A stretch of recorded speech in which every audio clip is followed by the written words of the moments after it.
ದ್ರವಿಂದಗಳಲ್ಲಿ ಶರಣಾಗತಿಯನ್ನು ಕೋರ್ತಾ ವ್ಯಾಸಪೀಠದ ಮೇಲೆ ಆಸೀನರಾಗಿರುವಂಥ ಪರಮಪೂಜ್ಯನಿ ದಿವ್ಯತ್ರಿಯರಿಗೆ, ಎಲ್ಲ ವಿದ್ವದ್ಗಣ್ಯರಿಗೆ, ನೆರೆದಿರುವಂಥ ಎಲ್ಲ ನನ್ನೆಚ್ಚಿನ ದೇಶಭಕ್ತ ಬಾಂಧವರಿಗೆ, ಮಾತಾ ಭಗಿಣಿಯರಿಗೆ, ಅಕ್ಕ ಅಣ್ಣಂದಿರಿಗೆ, ಇಡೀ ಕಾರ್ಯಕ್ರಮದಲ್ಲಿ ನಮಗೆ ಸಹಕಾರ ನೀಡ್ತಾ ಇರುವಂಥ ಆರಕ್ಷಕ ಬಂಧುಗಳಿಗೆ, ಪತ್ರಕರ್ತ ಬಾಂಧವರಿಗೆ ಹಾಗೂ ಎಲ್ಲ ಕಿರಿಯರ ಪಾದಗಳಿಗೆ ನನ್ನ ಹಣೆಯಚ್ಚಿ ನಮಸ್ಕರಿಸ್ತೇನೆ.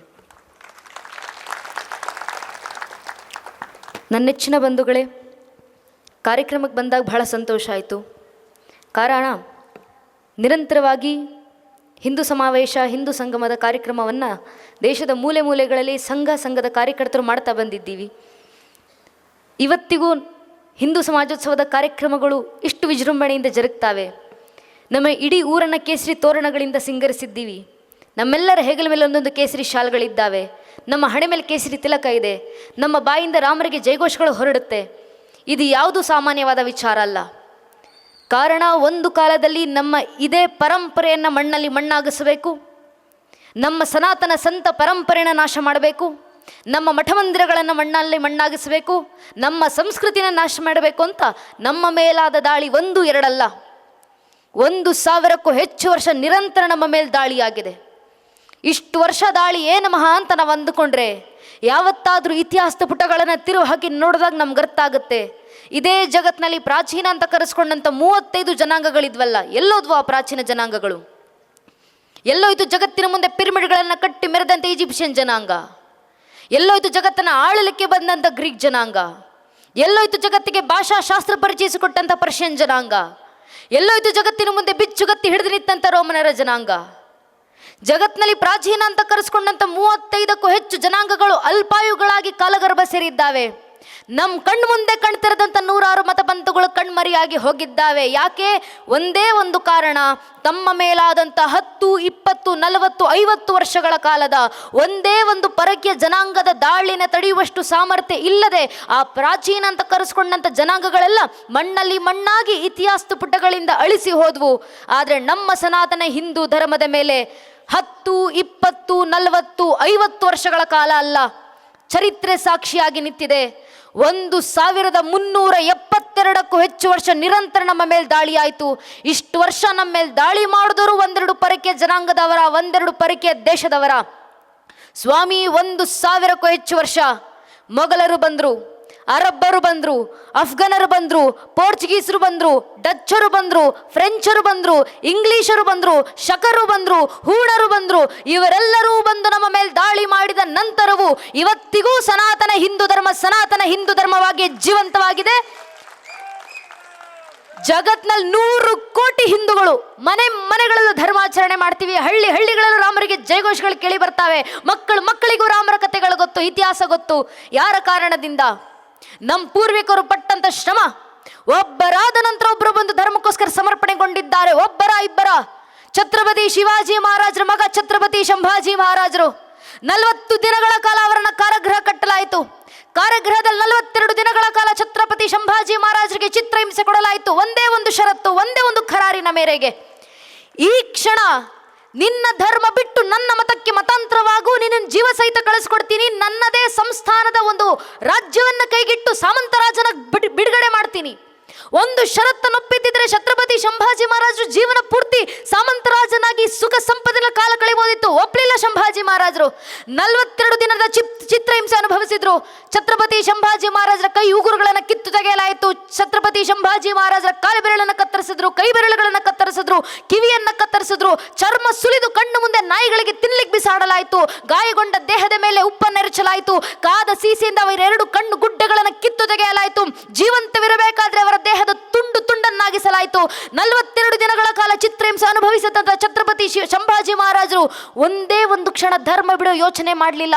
ಕೊನೆ ಕ್ಷಣದಲ್ಲೂ ಇದೇ ಹಿಂದೂ ಧರ್ಮದಲ್ಲಿ ಛತ್ರಪತಿಯಾಗಿ ಸತ್ರು. ಯಾಕೆ ಅಂದರೆ ಭಗವದ್ಗೀತೆಯಲ್ಲಿ ಶ್ರೀಕೃಷ್ಣ ಪರಮಾತ್ಮ ನಮಗೆ ಮಾಡಿದಂಥ ಬೋಧನೆ, ಸ್ವಧರ್ಮಿ ನಿಧನಂ ಶೈಹ ಪರಧರ್ಮೇ ಭಯಾವಹ. ಮತ್ತೊಂದು ಮತಕ್ಕೆ ಮತಾಂತರಗೊಂಡು 100 ವರ್ಷ ಬದುಕೋದಕ್ಕಿಂತ ನನ್ನ ಧರ್ಮದಲ್ಲಿ ಒಂದು ದಿನ ಬದುಕಿದ್ರು ಸಾಕು, ನರಸಿಂಹನಂತೆ ಸಾಯ್ತೀನಿ ಅಂತ ಕೃಷ್ಣ ಪರಮಾತ್ಮ ಕೊಟ್ಟ ಬೋಧನೆ. ಆ ಭಗವದ್ಗೀತೆ ಬೋಧನೆ ಪಾಲಿಸಿದಂಥವ್ರು ಛತ್ರಪತಿ ಸಂಭಾಜಿ ಮಹಾರಾಜರು ಅಂತ ಎಷ್ಟು ಜನ ನಮ್ಮ ಪೂರ್ವಿಕರು ಸ್ವಾಮಿ. ಮೊಘಲರ ದಾಳಿಯಿಂದ ಇಡೀ ಭಾರತ ದೇಶ ತತ್ತರಿಸಿ ಹೋಗ್ತಿದ್ದಂಥ ಸಂದರ್ಭದಲ್ಲಿ, ಪೋರ್ಚುಗೀಸರ ದಾಳಿಯಿಂದ ಗೋವಾದ ಭಾಗಗಳು ತತ್ತರಿಸಿ ಹೋಗ್ತಿದ್ದಂಥ ಸಂದರ್ಭದಲ್ಲಿ ಅವರ ಕತ್ತಿಗಳು ನಮ್ಮ ಪೂರ್ವಿಕರ ಕತ್ತಿನ ಮೇಲಿಟ್ಟು ಈ ಕ್ಷಣ ಧರ್ಮ ಬಿಟ್ಟು ಮತಾಂತರವಾಗು, ಇಲ್ಲವೇ ನಿನ್ನ ಪ್ರಾಣ ತೆಗಿತೀವಿ ಅಂತ ಹೇಳಿದಾಗ ನನ್ನ ನಿಮ್ಮ ಪೂರ್ವಿಕರ ಬಾಯಿಂದ ಬಂದಿದ್ದು ಒಂದೇ ಒಂದು ಉತ್ತರ, ಬೇಕಾದ್ರೆ ಈ ಕ್ಷಣ ಪ್ರಾಣ ಬಿಡ್ತೀನಿ ಆದ್ರೆ ಧರ್ಮ ಬಿಡೋದಿಲ್ಲ ಅಂತ. ಈ ಒಂದು ಉತ್ತರ ನಮ್ಮ ಪೂರ್ವಿಕರ ಬಾಯಿಂದ ಬಂದಿದ್ರಿಂದ ಇವತ್ತಿಗೂ ಸನಾತನ ಹಿಂದೂ ಧರ್ಮ ಜೀವಂತವಾಗಿದೆ. ನಮ್ಮನ್ನ ನಾವು ಹಿಂದೂ ಅಂತ ಹೆಮ್ಮೆಯಿಂದ ಹೇಳ್ಕೊಂಡು ತಿರುಗಾಡ್ತೀವಿ. ಅಂತ ಪೂರ್ವಿಕರ ಶ್ರಮಗಳ ಕಾರಣ, ಸಹಸ್ರಾರು ವರ್ಷಗಳ ಸಂಘರ್ಷದ ಪರಿಣಾಮ ಸನಾತನ ಹಿಂದೂ ಧರ್ಮ ಇವತ್ತು ನಮ್ಮ ಕೈಗೆ ಭದ್ರ ಬುನಾದಿಯಾಗಿ ಸೇರಿ ಬಂದಿದೆ. ನಮ್ಮ ಕೈಯಲ್ಲಿರುವಂಥ ಧರ್ಮವನ್ನ ಉಳಿಸಿ ಮುಂದಿನ ಪೀಳಿಗೆಗೆ ಹಸ್ತಾಂತರಿಸಿ ಹೋಗುವಂಥ ಜವಾಬ್ದಾರಿ ನಮ್ಮದು. ಆ ಜವಾಬ್ದಾರಿ ಪಾಲಿಸೋದು ಹೇಗೆ? ಧರ್ಮ ರಕ್ಷಣೆ ನಮ್ಮ ಪೀಳಿಗೆನಲ್ಲಿ ಹೇಗಾಗುತ್ತೆ? ಪ್ರಶ್ನೆಗೆ ಉತ್ತರವನ್ನ ಯುಗಗಳ ಹಿಂದೆ ಕುರುಕ್ಷೇತ್ರದ ರಣರಂಗದಲ್ಲಿ ನಿಂತು ಶ್ರೀಕೃಷ್ಣ ಪರಮಾತ್ಮ ಭಗವದ್ಗೀತೆ 4ನೇ ಅಧ್ಯಾಯದ 7ನೇ ಶ್ಲೋಕದಲ್ಲಿ ಜಗತ್ತಿಗೆ ಬೋಧಿಸ್ತಾರೆ ಅರ್ಜುನನ ಮೂಲಕ. ಯದಾ ಯದಾ ಹಿ ಧರ್ಮಸ್ಯ ಗ್ಲಾನಿರ್ಭವತಿ ಭಾರತಃ ಅಭ್ಯುತ್ಥಾನಮ ಧರ್ಮಸ ದದಾತ್ಮಾರುಜಾಮ್ಯಹಂ ಪರಿತ್ರಾಣಯ ಸಾಧುರ ವಿನಾಶ ದುಷ್ಕೃತ ಧರ್ಮ ಸಂಸ್ಥಾಪನಾರ್ಥಾಯ ಸಂಭವಾಮಿ ಯುಗೆ ಯುಗೆ. ಯುಗಕ್ಕೂ ಧರ್ಮ ರಕ್ಷಣೆಗೆ ನಾನೇ ಅವತರಿಸಿ ಬರ್ತೀನಿ. ಆದರೆ ಕಲಿಯುಗದಲ್ಲಿ ಧರ್ಮ ರಕ್ಷಣೆಗೆ ಯಾವ ಅವತಾರ? ಕೃಷ್ಣ ಪರಮಾತ್ಮ ಕರೆ ಕೊಡ್ತಾರೆ, ಕಲಿಯುಗದ ಅಂತ್ಯದಲ್ಲಿ ಕಲಿಕೆ ಅವತಾರ. ಆದ್ರೆ ಕಲಿಯುಗ ನಡೀತಾ ಇರಬೇಕಾದ್ರೆ ಕಲಿಯುಗದೊಳಗೆ ದೇಶ ಧರ್ಮ ರಕ್ಷಣೆಗಿರೋದು ಒಂದೇ ಒಂದು ಅವತಾರ, ಅದು ಸಂಘೇ ಶಕ್ತಿ ಕಲಿಯುಗೆ. ಸಂಘಟಿತ ಬಲದಿಂದ ಮಾತ್ರ ಕಲಿಯುಗದಲ್ಲಿ ಧರ್ಮ ರಕ್ಷಣೆ ಆಗೋದು. ಆದ್ರಿಂದ ಸಂಘಟಿತರಾಗಿ ಬನ್ನಿ ಹಿಂದೂ ಸಮಾಜ. ಆದ್ರೆ ನಮ್ಮ ದೌರ್ಭಾಗ್ಯ, ಹೇಳ್ಕೊಳ್ಳಿಕ್ಕಿದ್ದೀವಿ ಜಗತ್ನಲ್ಲಿ 100 ಕೋಟಿ ಹಿಂದೂಗಳ ಜನಸಂಖ್ಯೆ, ಆದ್ರೆ ಒಬ್ಬ ಹಿಂದುವಿನ ಮುಂದೆ ನಿಂತಿವತ್ತು ನೀನ್ ಯಾರಪ್ಪ, ನೀನ್ ಯಾವ ಸಮಾಜಕ್ಕೆ ಸೇರಿದವನು, ನಿನ್ನ ಪರಿಚಯ ಏನು ಅಂತ ಕೇಳಿದ್ರೆ ಹಿಂದುವಿನ ಬಾಯಿನಲ್ಲಿ ಧರ್ಮದ ಹೆಸರು ಬರೋಕ್ಕೂ ಮುಂಚೆ ಜಾತಿ ಹೆಸರು ಬಂದಿರುತ್ತೆ. ಒಬ್ಬ ಹಿಂದೂ ಆಗೋಕ್ ಮುಂಚೆ ಒಬ್ಬ ಹಿಂದೂ ಬ್ರಾಹ್ಮಣ ಆಗ್ತಾರೆ, ಒಬ್ಬ ಹಿಂದೂ ಲಿಂಗಾಯತರಾಗ್ತಾರೆ, ಒಬ್ಬ ಹಿಂದೂ ಕುರುಬರಾಗ್ತಾರೆ, ಒಬ್ಬ ಹಿಂದೂ ಗೌಡ್ರಾಗ್ತಾರೆ, ಒಬ್ಬ ಹಿಂದೂ ನಾಯಕ್, ಒಬ್ಬ ಹಿಂದೂ SC, ಒಬ್ಬ ಹಿಂದೂ ST, ಒಬ್ಬ ಹಿಂದೂ ಶೆಟ್ಟಿ, ಒಬ್ಬ ಹಿಂದೂ ಪೂಜಾರ್, ಒಬ್ಬ ಹಿಂದೂ ಮರಾಠ, ಒಬ್ಬ ಹಿಂದೂ ರಾಜ್ಪೂತ್, ಒಬ್ಬ ಹಿಂದೂ ಬನಿಯಾ, ಒಬ್ಬ ಹಿಂದೂ ಜಾಟ್, ಒಬ್ಬ ಹಿಂದೂ ಮಾಹರ್. ಹಿಂದೂ ಆಗೋದು ಯಾವಾಗ?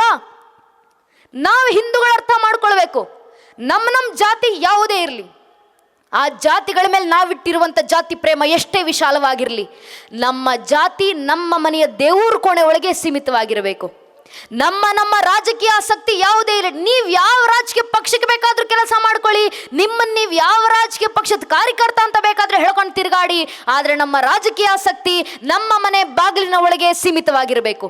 ಪ್ರತಿಯೊಬ್ಬ ಹಿಂದೂ ತನ್ನ ಮನೆಯ ದೇವ್ರ ಕೋಣೆ ದಾಟಿ ಮನೆ ವಸ್ತು ಬಿಟ್ಟು ಹೊರಗೆ ಬರಬೇಕಾದ್ರೆ ಜಾತಿ, ಉಪಜಾತಿ, ಮತ, ಪಂಥ, ಪಂಗಡ, ಕುಲ, ಗೋತ್ರ, ರಾಜಕೀಯ ಆಸಕ್ತಿ, ತತ್ವ, ಸಿದ್ಧಾಂತ ಎಲ್ಲವನ್ನ ಮರೆತು ಹೆಗಲ ಮೇಲೊಂದು ಕೇಸರಿ ಶಾಲು, ಹಣೆ ಮೇಲೆ ಕೇಸರಿ ತಿಲಕ ಇಟ್ಕೊಂಡು ನಾವೆಲ್ಲ ಹಿಂದೂ, ನಾವೆಲ್ಲ ಒಂದು ಅನ್ನೋ ಭಾವನೆಯಲ್ಲಿ ಮನೆ ಬಿಟ್ಟಾಗ ಮಾತ್ರ ನಮ್ಮ ಸನಾತನ ಹಿಂದೂ ಧರ್ಮ ರಕ್ಷಣೆ.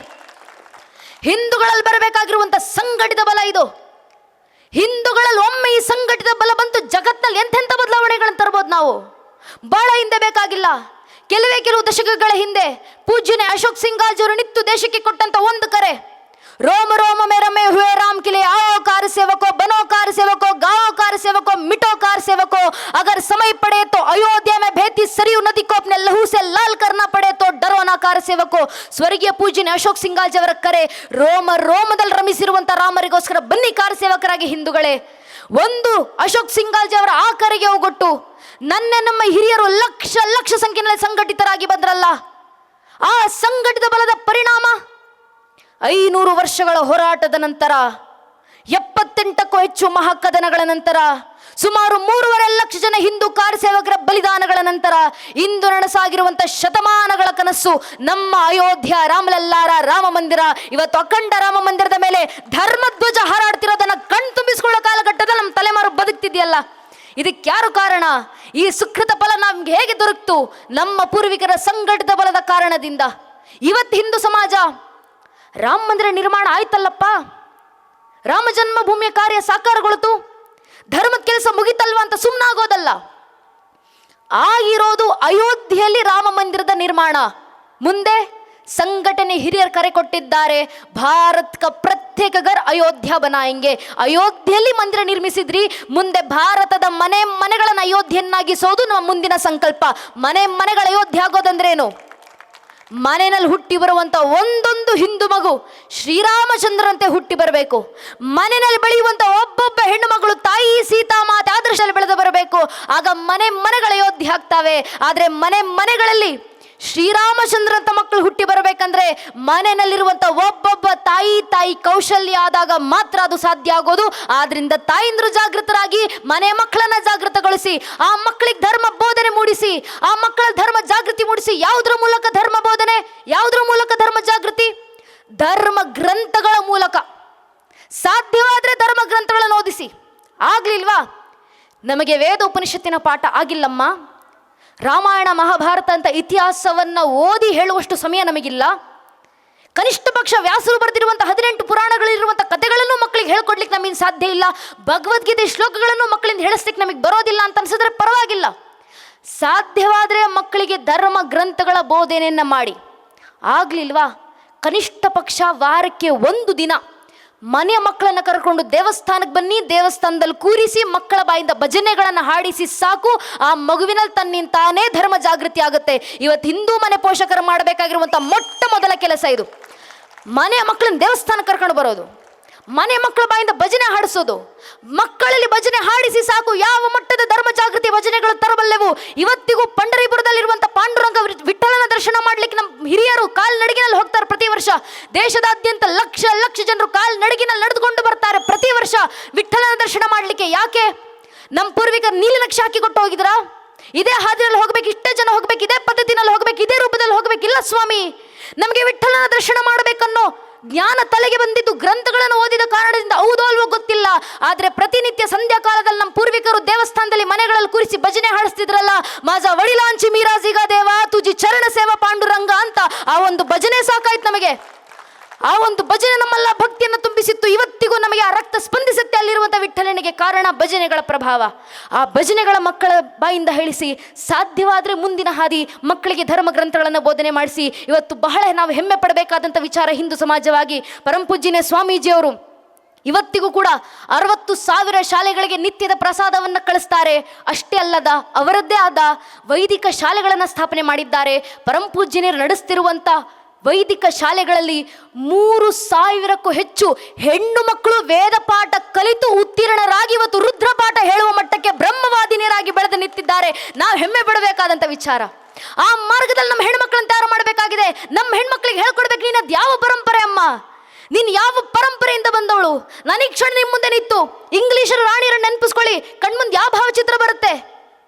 ಅಲಂಕಾರ ಮಾಡಿ ವಜ್ರ ವೈಡೂರ್ಯವನ್ನು ತೊಟ್ಟು ಅರಮನೆಗೆ ಸೀಮಿತವಾಗಿ ಕೂತಿರುವಂಥ ಹೆಣ್ಣು ಮಗಳ ಭಾವಚಿತ್ರ ನೆನಪಾಗ್ಬೋದು. ನನಗೆ ಕ್ಷಣ ನಿಮ್ಮ ಮುಂದೆ ಮೊಘಲರ ರಾಣಿಯರನ್ನು ನೆನಪಿಸ್ಕೊಳ್ಳಿ, ಯಾವ ಭಾವಚಿತ್ರ ಕಣ್ಮುಂದೆ ಬರುತ್ತೆ? ವಜ್ರ ವೈಡೂರ್ಯ ತೊಟ್ಟು ತನ್ನ ಅರಮನೆಗೆ ಅಂತಃಪುರಕ್ಕೆ ಸೀಮಿತವಾಗಿ ಕೂತಿರುವಂಥ ಹೆಣ್ಣು ಮಗಳ ಭಾವಚಿತ್ರ ನೆನಪಾಗ್ಬೋದು. ಅದೇ ನಾನು ಈ ಕ್ಷಣ ಒಮ್ಮೆ ಭಾರತದ ರಾಣಿಯರನ್ನ, ಹಿಂದೂ ಧರ್ಮದ ರಾಣಿಯರನ್ನು ನೆನಪಿಸ್ಕೊಳ್ಳಿ ಅಂದರೆ ನಮ್ಮ ಕಣ್ಣು ಮುಂದೆ ಬ್ರಿಟಿಷರಂತೆ ಮೊಘಲರ ರಾಣಿಯರಂತೆ ಅಲಂಕಾರ ಮಾಡಿ ವಜ್ರವೈಡೂರ್ಯ ತೊಟ್ಟು ಅರಮನೆ ಅಂತಃಪುರಕ್ಕೆ ಸೀಮಿತವಾಗಿ ಕೂತಿರುವಂಥ ಹೆಣ್ಣು ಮಗಳ ಭಾವಚಿತ್ರ ನೆನಪಾಗೋದಿಲ್ಲ. ಬದಲಿಗೆ ಕಚ್ಚೆ ಸೀರೆ ತೊಟ್ಟು ಕೈಲಿ ಬಿಚ್ಚುಗತ್ತಿ ಹಿಡಿದು ಠ್ಯಾಕರೆ ಕತ್ತನ್ನು ಕತ್ತರಿಸಿ ತನ್ನ ಅಗಸಿ ಬಾಗ್ಲಿಕ್ಕೆ ತಾಕಿ ತಾಕತ್ತಿದ್ರೆ ನನ್ನ ವಿರುದ್ಧ ಯುದ್ಧಕ್ಕೆ ಬನ್ನಿ ಅಂತ ಗರ್ಜಿಸಿದಂಥ ಕಿತ್ತೂರಿನ ರಾಣಿ ಚೆನ್ನಮ್ಮನಂತೆ ಹೆಣ್ಣುಮಕ್ಕಳು ನಮಗೆ ನೆನಪಾಗ್ತಾರೆ. ಕಾರಣ ನಮ್ಮ ಪರಂಪರೆನ ನಾವು ಹೆಣ್ಣುಮಕ್ಕಳನ್ನು ಬೆಳೆಸಿದ ರೀತಿ ಅಂಥದ್ದು. ನಾವು ತಯಾರು ಮಾಡಿದ್ರೆ ಹೆಣ್ಣುಮಕ್ಕಳನ್ನ ಎಂತೆಂಥ ಹೆಣ್ಣುಮಕ್ಕಳು. ಛತ್ರಪತಿ ಶಿವಾಜಿ ಮಹಾರಾಜರ ನಂತರ ಇಡೀ ಹಿಂದೂ ಸ್ವರಾಜ್ಯ ಸಾಮ್ರಾಜ್ಯ ರಕ್ಷಣೆ ಮಾಡಿಕೊಂಡಿದ್ಯಾರು? ಶಿವಾಜಿ ಮಹಾರಾಜರ ಮಗ ರಾಜಾರಾಮ್ನ ಪತ್ನಿಯಾಗಿ ಬಂದಂಥ ಶಿವಾಜಿ ಮಹಾರಾಜರ ಮನೆತನದ ಸೊಸೆಯಾದಂಥ ಮಹಾರಾಣಿ ತಾರಾಬಾಯಿ. ಯಾವ ಹೆಣ್ಣುಮಗಳು ಕಚ್ಚಿ ಸೀರೆ ತೊಟ್ಟು ಕೈಲಿ ಬಿಚ್ಚು ಕತ್ತಿ ಹಿಡಿದು ನಿತ್ರೆ ಮೊಘಲ್ ವೀರಾದಿ ವೀರರೆಲ್ಲ ರಣಾಂಗಣದಲ್ಲಿ ಮಂಡಿ ಊರಿ ಕೂರ್ತಿದ್ರು ಅಂತ ಮಹಾರಾಣಿ ತಾರಾಬಾಯಿ ಅಂತ ಹೆಣ್ಣುಮಕ್ಕಳನ್ನು ತಯಾರು ಮಾಡಿದ ಪರಂಪರೆ ಅಲ್ವ ನಮ್ದು. ಆ ಪರಂಪರೆ ಬೋಧನೆ ಮನೆಯ ಮಕ್ಕಳಿಗೆ ಮಾಡಿ ಆ ಮಕ್ಕಳ ಧರ್ಮ ಜಾಗೃತಿ ತುಂಬಿಸಿ. ಯಾವ ಮಟ್ಟದ ಜಾಗೃತಿ ತುಂಬಿಸಿರ್ಬೇಕಂದ್ರೆ ಮುಂದೊಂದು ದಿನ ಯಾರಾದ್ರೂ ಬಂದು ನಮ್ಮ ಮಕ್ಕಳ ಮುಂದೆ ಅವರ ಪರಿಚಯ ಕೇಳಿದ್ರೆ, ನೀನ್ ಯಾರಪ್ಪ, ನೀನ್ ಯಾವ ಸಮಾಜಕ್ಕೆ ಸೇರಿದವನು, ನಿನ್ನ ಪರಿಚಯ ಏನು ಅಂತ ಕೇಳಿದ್ರೆ ನಮ್ಮ ಮಕ್ಕಳ ಬಾಯಿಂದ ಜಾತಿ, ಉಪಜಾತಿ, ಮತ, ಪಂಥ, ಪಂಗಡ, ರಾಜಕೀಯ ಆಸಕ್ತಿಗಳ ಹೆಸರುಗಳು ಬರೋದು ಬೇಡ. ನಮ್ಮ ಮಕ್ಕಳ ಬಾಯಿಂದ ಬರಬೇಕಾದಂಥ ತಮ್ಮ ಪರಿಚಯ ಯಾವುದು? ಪೂಜ್ಯನೇ ಅಟಲ್ ಬಿಹಾರಿ ವಾಜಪೇಯಿ ಅವರು ಬರೆದು ಕೊಟ್ಟೋದಂಥ ಪರಿಚಯ. ವಾಜಪೇಯಿ ಅವರು ಹೇಳ್ತಾರೆ, ಮೈ ಶಂಕರ್ ಕಾ ವಹ ಕ್ರೋಧ ಲಲ್ಕರ್ ಸಕ್ತಾ ಜಗ್ ಕೋ ಕ್ಷಾರ್ ಕ್ಷಾರ್, ಮೈ ಡಮ್ರು ಕಾ ವಹ ಪ್ರಳಯಂಕಾರ ಧ್ವನಿ ಜಿಸಮೆ ಅನಶಿತಾ ಭೀಷಣ ಸಂಹಾರ್, ಮೈ ಮಾ ದುರ್गा का अनुमत हास, मैं माँ काली का शस्त्रभ्यास, मैं यम की प्रलयंकारी पुकार, अगर अंतरतम की अग्नि से जगते में आग लगा दूं मैं, यदि ददकुटे जड़ स्थलंबर जड़ चेतन तो कैसा विस्मय, हिंदू तन मन हिंदू जीवन रग रग हिंदू मेरा ಪರಿಚಯ ಅಂತ ಅಟಲ್ ಬಿಹಾರಿ ವಾಜಪೇಯಿ ಅವರು ಬರೆದು ಕೊಟ್ಟದ್ರಲ್ಲ, ಅದು ನಮ್ಮತನದ ಪರಿಚಯ, ಅದು ನಮ್ಮ ಸ್ವಂತಿಕೆ. ಆ ವೈಚಾರಿಕ ಜಾಗೃತಿಯನ್ನು ಮನೆ ಮಕ್ಕಳಲ್ಲಿ ಮೂಡಿಸಿ, ಯಾಕೆ ನಾವೇ ನಮ್ಮ ಮನೆ ಮಕ್ಕಳನ್ನ ಜಾಗೃತಗೊಳಿಸಬೇಕು? ಯಾಕೆ ನಾವೇ ಸಂಘಟಿತರಾಗಬೇಕು? ಯಾಕೆ ನಮ್ಮನೆ ಮಕ್ಕಳಿಗೆ ಧರ್ಮ ಬೋಧನೆ? ಯಾಕೆಂದರೆ ನಾನು ಹೇಳ್ತಿರುವಂಥ ಮಾತಲ್ಲ, ವಿನಾಯಕ ದಾಮೋದರ ವೀರ ಸಾವರ್ಕರ್ ಅವರು ಹೇಳಿದಂಥ ಮಾತು. ವೀರ ಸಾವರ್ಕರ್ ಅವರು ಹೇಳುತ್ತಾರೆ, I do not fear a Muslim, neither do I fear a Christian, but I fear those Hindus or against Hindutva ಅಂತ ವೀರ ಸಾವರ್ಕರ್ ಅವರು ಹೇಳಿದ ಮಾತು. ಅರ್ಥಾತ್ ವೀರ ಸಾವರ್ಕರ್ ಅವರು ಹೇಳುತ್ತಾರೆ, ನಿನಗೆ ಮುಸಲ್ಮಾನರಂದರೆ ಭಯ ಇಲ್ಲ, ನನಗೆ ಕ್ರಿಶ್ಚಿಯನ್ರಂದ್ರೆ ಭಯ ಇಲ್ಲ, ಆದರೆ ಹಿಂದೂ ಧರ್ಮದಲ್ಲೇ ಹುಟ್ಟಿ ಹಿಂದುತ್ವವನ್ನು ವಿರೋಧಿಸ್ತಾರಲ್ಲ ಅಂತ ಸೊಕ್ಕೋಲ್ಡ್ ಹಿಂದೂಗಳು ನೋಡಿದ್ರೆ ಭಯ ಆಗೋದು ಅಂತ ವೀರ ಸಾವರ್ಕರ್ ಅವರು ಯಾವುದೋ ಕಾಲದಲ್ಲಿ ಕೊಟ್ಟ ತತ್ವ. ಅರ್ಥಾತ್ ನಮ್ಮ ಧರ್ಮಕ್ಕೆ ಸಮಸ್ಯೆ ಬಂದರೆ ನಮ್ಮ ಧರ್ಮದಲ್ಲೇ ಹುಟ್ಟಿ ನಮ್ಮ ಧರ್ಮವನ್ನೇ ವಿರೋಧಿಸಿರುವಂತ ಹೊರತಾಗಿ ಇನ್ಯಾರಿಂದಲೂ ಸನಾತನ ಹಿಂದೂ ಧರ್ಮಕ್ಕೆ ಸಮಸ್ಯೆ ಇಲ್ಲ. ಸ್ವಾಮಿ ಸಾವಿರಾರು ವರ್ಷ ನೂರಾರು ಜನಾಂಗಗಳ ಪ್ರಯತ್ನ ಪಟ್ಟು ಸನಾತನ ಹಿಂದೂ ಧರ್ಮ ಅಳಿಸಿ ಹೋಗೋದು ಬಿಡಿ, ಸನಾತನ ಹಿಂದೂ ಧರ್ಮವನ್ನು ಅಲುಗಾಡಿಸ್ಲಿಕ್ಕೂ ಯಾರಿಂದಲೂ ಸಾಧ್ಯ ಆಗಲಿಲ್ಲ. ಕಾರಣ ಇದು ಸತ್ಯ ಸನಾತನ ಧರ್ಮ, ಇದು ನಿತ್ಯ ನಿರಂತರ ಗಂಗೆಯಂತೆ ಪ್ರವಹಿಸುತ್ತೆ. ಆ ಸೃಷ್ಟಿ ಆದಿನಲ್ಲಿ ತಾಯಿ ಶಾರದೆ ಪ್ರಥಮ ವೀಣಾ ಜಯಂಕಾರ ಓಂಕಾರವಾಗಿ ಹೊರಬಂದು ಶಿವನ ಡಮರುಗಳಿಂದ ವ್ಯಾಕರಣದ ಸ್ವರೂಪವನ್ನು ಪಡೆದು ವೇದಗಳಾಗಿ ಮಾರುಗೊಂಡು ಸಂಸ್ಕಾರದ ರೂಪದಲ್ಲಿ ನಮ್ಮ ರಕ್ತದ ಧಮನಿಗಳಲ್ಲೂ ಸಂಚರಿಸಿ ನಮಗೆ ಗೊತ್ತೋ ಗೊತ್ತಿಲ್ಲದೆಯೋ ತಲೆಮಾರಿಂದ ತಲೆಮಾರಿಗೆ ಪೀಳಿಗೆಯಿಂದ ಪೀಳಿಗೆಗೆ ಜನಾಂಗದಿಂದ ಜನಾಂಗಕ್ಕೆ ಸಂಸ್ಕೃತಿ ರೂಪದಲ್ಲಿ ಹರಿದು ಬರುತ್ತಾ ಸಾಧು ಸಂತ ಋಷಿ ಮುನಿಗಳ ಜಗದ್ಗುರುಗಳ ಮಡಿಲಿನಲ್ಲಿ ಸಂರಕ್ಷಣೆಗೊಂಡು ಕ್ಷತ್ರಿಯದರ ಕ್ಷಾತ್ರದೇಶನ ಖಡ್ಗಗಳಿಂದ ಗಡಿ ಭಾಗದಲ್ಲಿ ಸಂರಕ್ಷಿಸಲ್ಪಟ್ಟು ತನ್ನ ಮೇಲೆ ದಾಳಿ ಮಾಡಿದಂಥ ದಾಳಿಕೋರ ಜನಾಂಗಗಳನ್ನು ತಾನೇ ಜೀರ್ಣಿಸಿಕೊಂಡು ಆ ಜಠರಾಗ್ನಿಯ ಜ್ಞಾನಾಗ್ನಿ ಸ್ವರೂಪದಲ್ಲಿ ಹೊರಹೊಮ್ಮಿ ಇಡೀ ಜಗತ್ತನ್ನು ಬೆಳಗ್ತಿರುವ ಅಗ್ನಿಯಷ್ಟು ಪವಿತ್ರವಾಗಿ ಗಾಳಿಯಂತೆ ಎಲ್ಲೆಡೆ ಸ್ಥಿತವಾಗಿ ಹಿಂದೂ ಮಹಾಸಾಗರದಂತೆ ಭೋರ್ಗರಿತ ಜ್ಞಾನ ಭಾಸ್ಕರನಂತೆ ನಿಂತು ಇಡೀ ಮನುಕುಲವನ್ನು ಪ್ರಜ್ವಲಿಸುತ್ತಿರುವಂತ ಏಕೈಕ ಜೀವಂತ ಪ್ರಾಚೀನ ಧರ್ಮ ಅಂತ ಜಗತ್ತಿನಲ್ಲಿ ಯಾವುದಾದ್ರೂ ಇದ್ರೆ ಅದು ನಮ್ಮ ಸನಾತನ ಹಿಂದೂ ಧರ್ಮ ಮಾತ್ರ. ನಮಗಿರುವ ಇತಿಹಾಸ ಇದು, ನಮ್ಮ ಚರಿತ್ರೆ ಇದು, ನಮ್ಮ ಹಿರಿಮೆ ಇದು. ಇಂಥ ಸನಾತನ ಹಿಂದೂ ಧರ್ಮವನ್ನು ನಾವಲ್ದೆ ನೀವಲ್ದೆ ಇನ್ಯಾರು ಉಳಿಸ್ಲಿಕ್ಕೆ ಬರ್ತಾರೆ? ನಮ್ಮ ಮಕ್ಕಳಿಗೆ ನಾವಲ್ದೆ ನೀವಲ್ದೆ ಇನ್ಯಾರು ಧರ್ಮ ಜಾಗೃತಿ ಮೂಡಿಸ್ತಾರೆ? ಆದರೆ ಯಾವ ಹಿಂದೂ ಮನೆಗಳಲ್ಲಿ ಇಂಥ ಧರ್ಮ ಜಾಗೃತಿ ಧರ್ಮ ಬೋಧನೆ ನಡೆಯಬೇಕಿತ್ತು? ಸಂಧ್ಯಾಕಾಲ ಆದ ಕೂಡಲೇ ಭಜನೆಗಳ ಸುಧೆಗಳ ಮನೆಗಳಿಂದ ಕೇಳಿ ಬರಬೇಕಿತ್ತು. ಇವತ್ತು ಅದೇ ಹಿಂದೂ ಮನೆಗಳಲ್ಲಿ ಧರ್ಮದ ಆಚರಣೆ ಬಿಡಿ, ಶಾಸ್ತ್ರಕಾರ ಮಾತು ಧಾರೆಯಂತಿ ಇತಿ ಧರ್ಮ, ಯಾವುದು ಧರಿಸಲ್ಪಡುತ್ತೋ ಅದು ಧರ್ಮ. ನಾವು ಧರ್ಮ ಧರಿಸೋದು ಬಿಡಿ, ಕನಿಷ್ಠ ಪಕ್ಷ ಅಂದರೂ ಧಾರ್ಮಿಕ ಸಂಕೇತ ಧರಿಸೋದು ಮರೆತು ಹೋಗಿದ್ದೀವಿ. ಬೇರೆಲ್ಲೂ ಬೇಡ. ಈ ಕ್ಷಣ ನಾವು ಕೂತಿರೋದು ಧಾರ್ಮಿಕ ಸಭಾ ಕಾರ್ಯಕ್ರಮದಲ್ಲಿ. ನಮ್ಮ ಯಾವ ಪೂರ್ವಿಕರ ಯಾವ ಪುಣ್ಯಜ ಪ್ರತಿಫಲವೋ ನಮಗೆ ಗೊತ್ತಿಲ್ಲ. ಇವತ್ತಿಗೂ ನಮ್ಮನ್ನು ನಾವು ಹಿಂದೂ ಅಂತ ಹೇಳ್ತೀವಿ, ನಾವು ಭಗವಂತನ ಮುಂದೆ ಬಂದು ನಿಲ್ತೀವಿ ಆ ಭಗವಂತನ ಕೃಪೆಯನ್ನು ಪಡೀಲಿಕ್ಕೆ ಹಿಂದೂಗಳಾಗಿ. ಅಂತಹ ಧಾರ್ಮಿಕ ಸಭೆಯಲ್ಲಿ ಬಂದು ಕೂತಾಗ ಸ್ವಲ್ಪ ಅಕ್ಕಪಕ್ಕ ಸುತ್ತಮುತ್ತ ಕಣ್ಣಾಡಿಸಿ ನೋಡಿ. ನಿಮ್ಮ ಅಕ್ಕಪಕ್ಕದಲ್ಲಿ ಹಿರಿಯರಿರ್ತಾರೆ, ಸುತ್ತಮುತ್ತ ವೃದ್ಧರಿರ್ತಾರೆ. ಆ ಹಿರಿಯರ ಹಣೆ ಸ್ವಲ್ಪ ಗಮನಿಸಿ. ಅವ್ರ ಹಣೆ ಕುಂಕುಮ ಇಟ್ಟಿರ್ತಾರೆ, ಹಣೆ ತುಂಬ ವಿಭೂತಿ ಬೆಳೆದಿರ್ತಾರೆ. ಗಂಧ ಚಂದನ ತಿಲಕ ಭಂಡಾರ ಗೋಪಿ ಚಂದನ ಯಾವುದೋ ಒಂದು ಪರಂಪರೆಗನುಸಾರವಾಗಿ ಒಂದಲ್ಲ ಒಂದು ಧಾರ್ಮಿಕ ಸಂಕೇತ ಅವರ ಹಣೆಯಲ್ಲಿ ವಿಜೃಂಭಿಸ್ತಿರುತ್ತೆ. ಅದೇ ಸ್ವಲ್ಪ ನನ್ನ ವಯಸ್ಸಿನ ನನ್ನ ಪೀಳಿಗೆ ಮಕ್ಕಳ ಹಣೆಗಳನ್ನು ಗಮನಿಸಿ ನೋಡಿ. ಎಷ್ಟು ಜನ ನನ್ನ ತಲೆಮಾರಿನ ಮಕ್ಕಳು ಹಣೆಗೆ ಧಾರ್ಮಿಕ ಸಂಕೇತ ಧರಿಸಿ ಬಂದಿದ್ದಾರೆ. ವಿಶೇಷತಃ ನಮ್ಮನೆ ಹೆಣ್ಣು ಮಕ್ಕಳು ಹಣೆ ಕುಂಕುಮ ಇಡೋ ಪದ್ಧತಿಯನ್ನೇ ಮರೆತು ಹೋಗ್ತಿದ್ದಾರೆ. ಹಣೆ ಕುಂಕುಮನ್ನೇ ಹಚ್ಚೋದಿಲ್ಲ ಇವತ್ತು. ಅಮ್ಮಮ್ಮ ಅಂದರೆ ಯಾವುದೊಂದು ಕಪ್ಪು ಚುಕ್ಕಿ ತಗೊಂಡು ಹಣೆಗೆ ಇಡ್ಕೊತಾರೆ, ಒಂದು ಸಣ್ಣ ಕಪ್ಪು ಬಟ್ಟದು.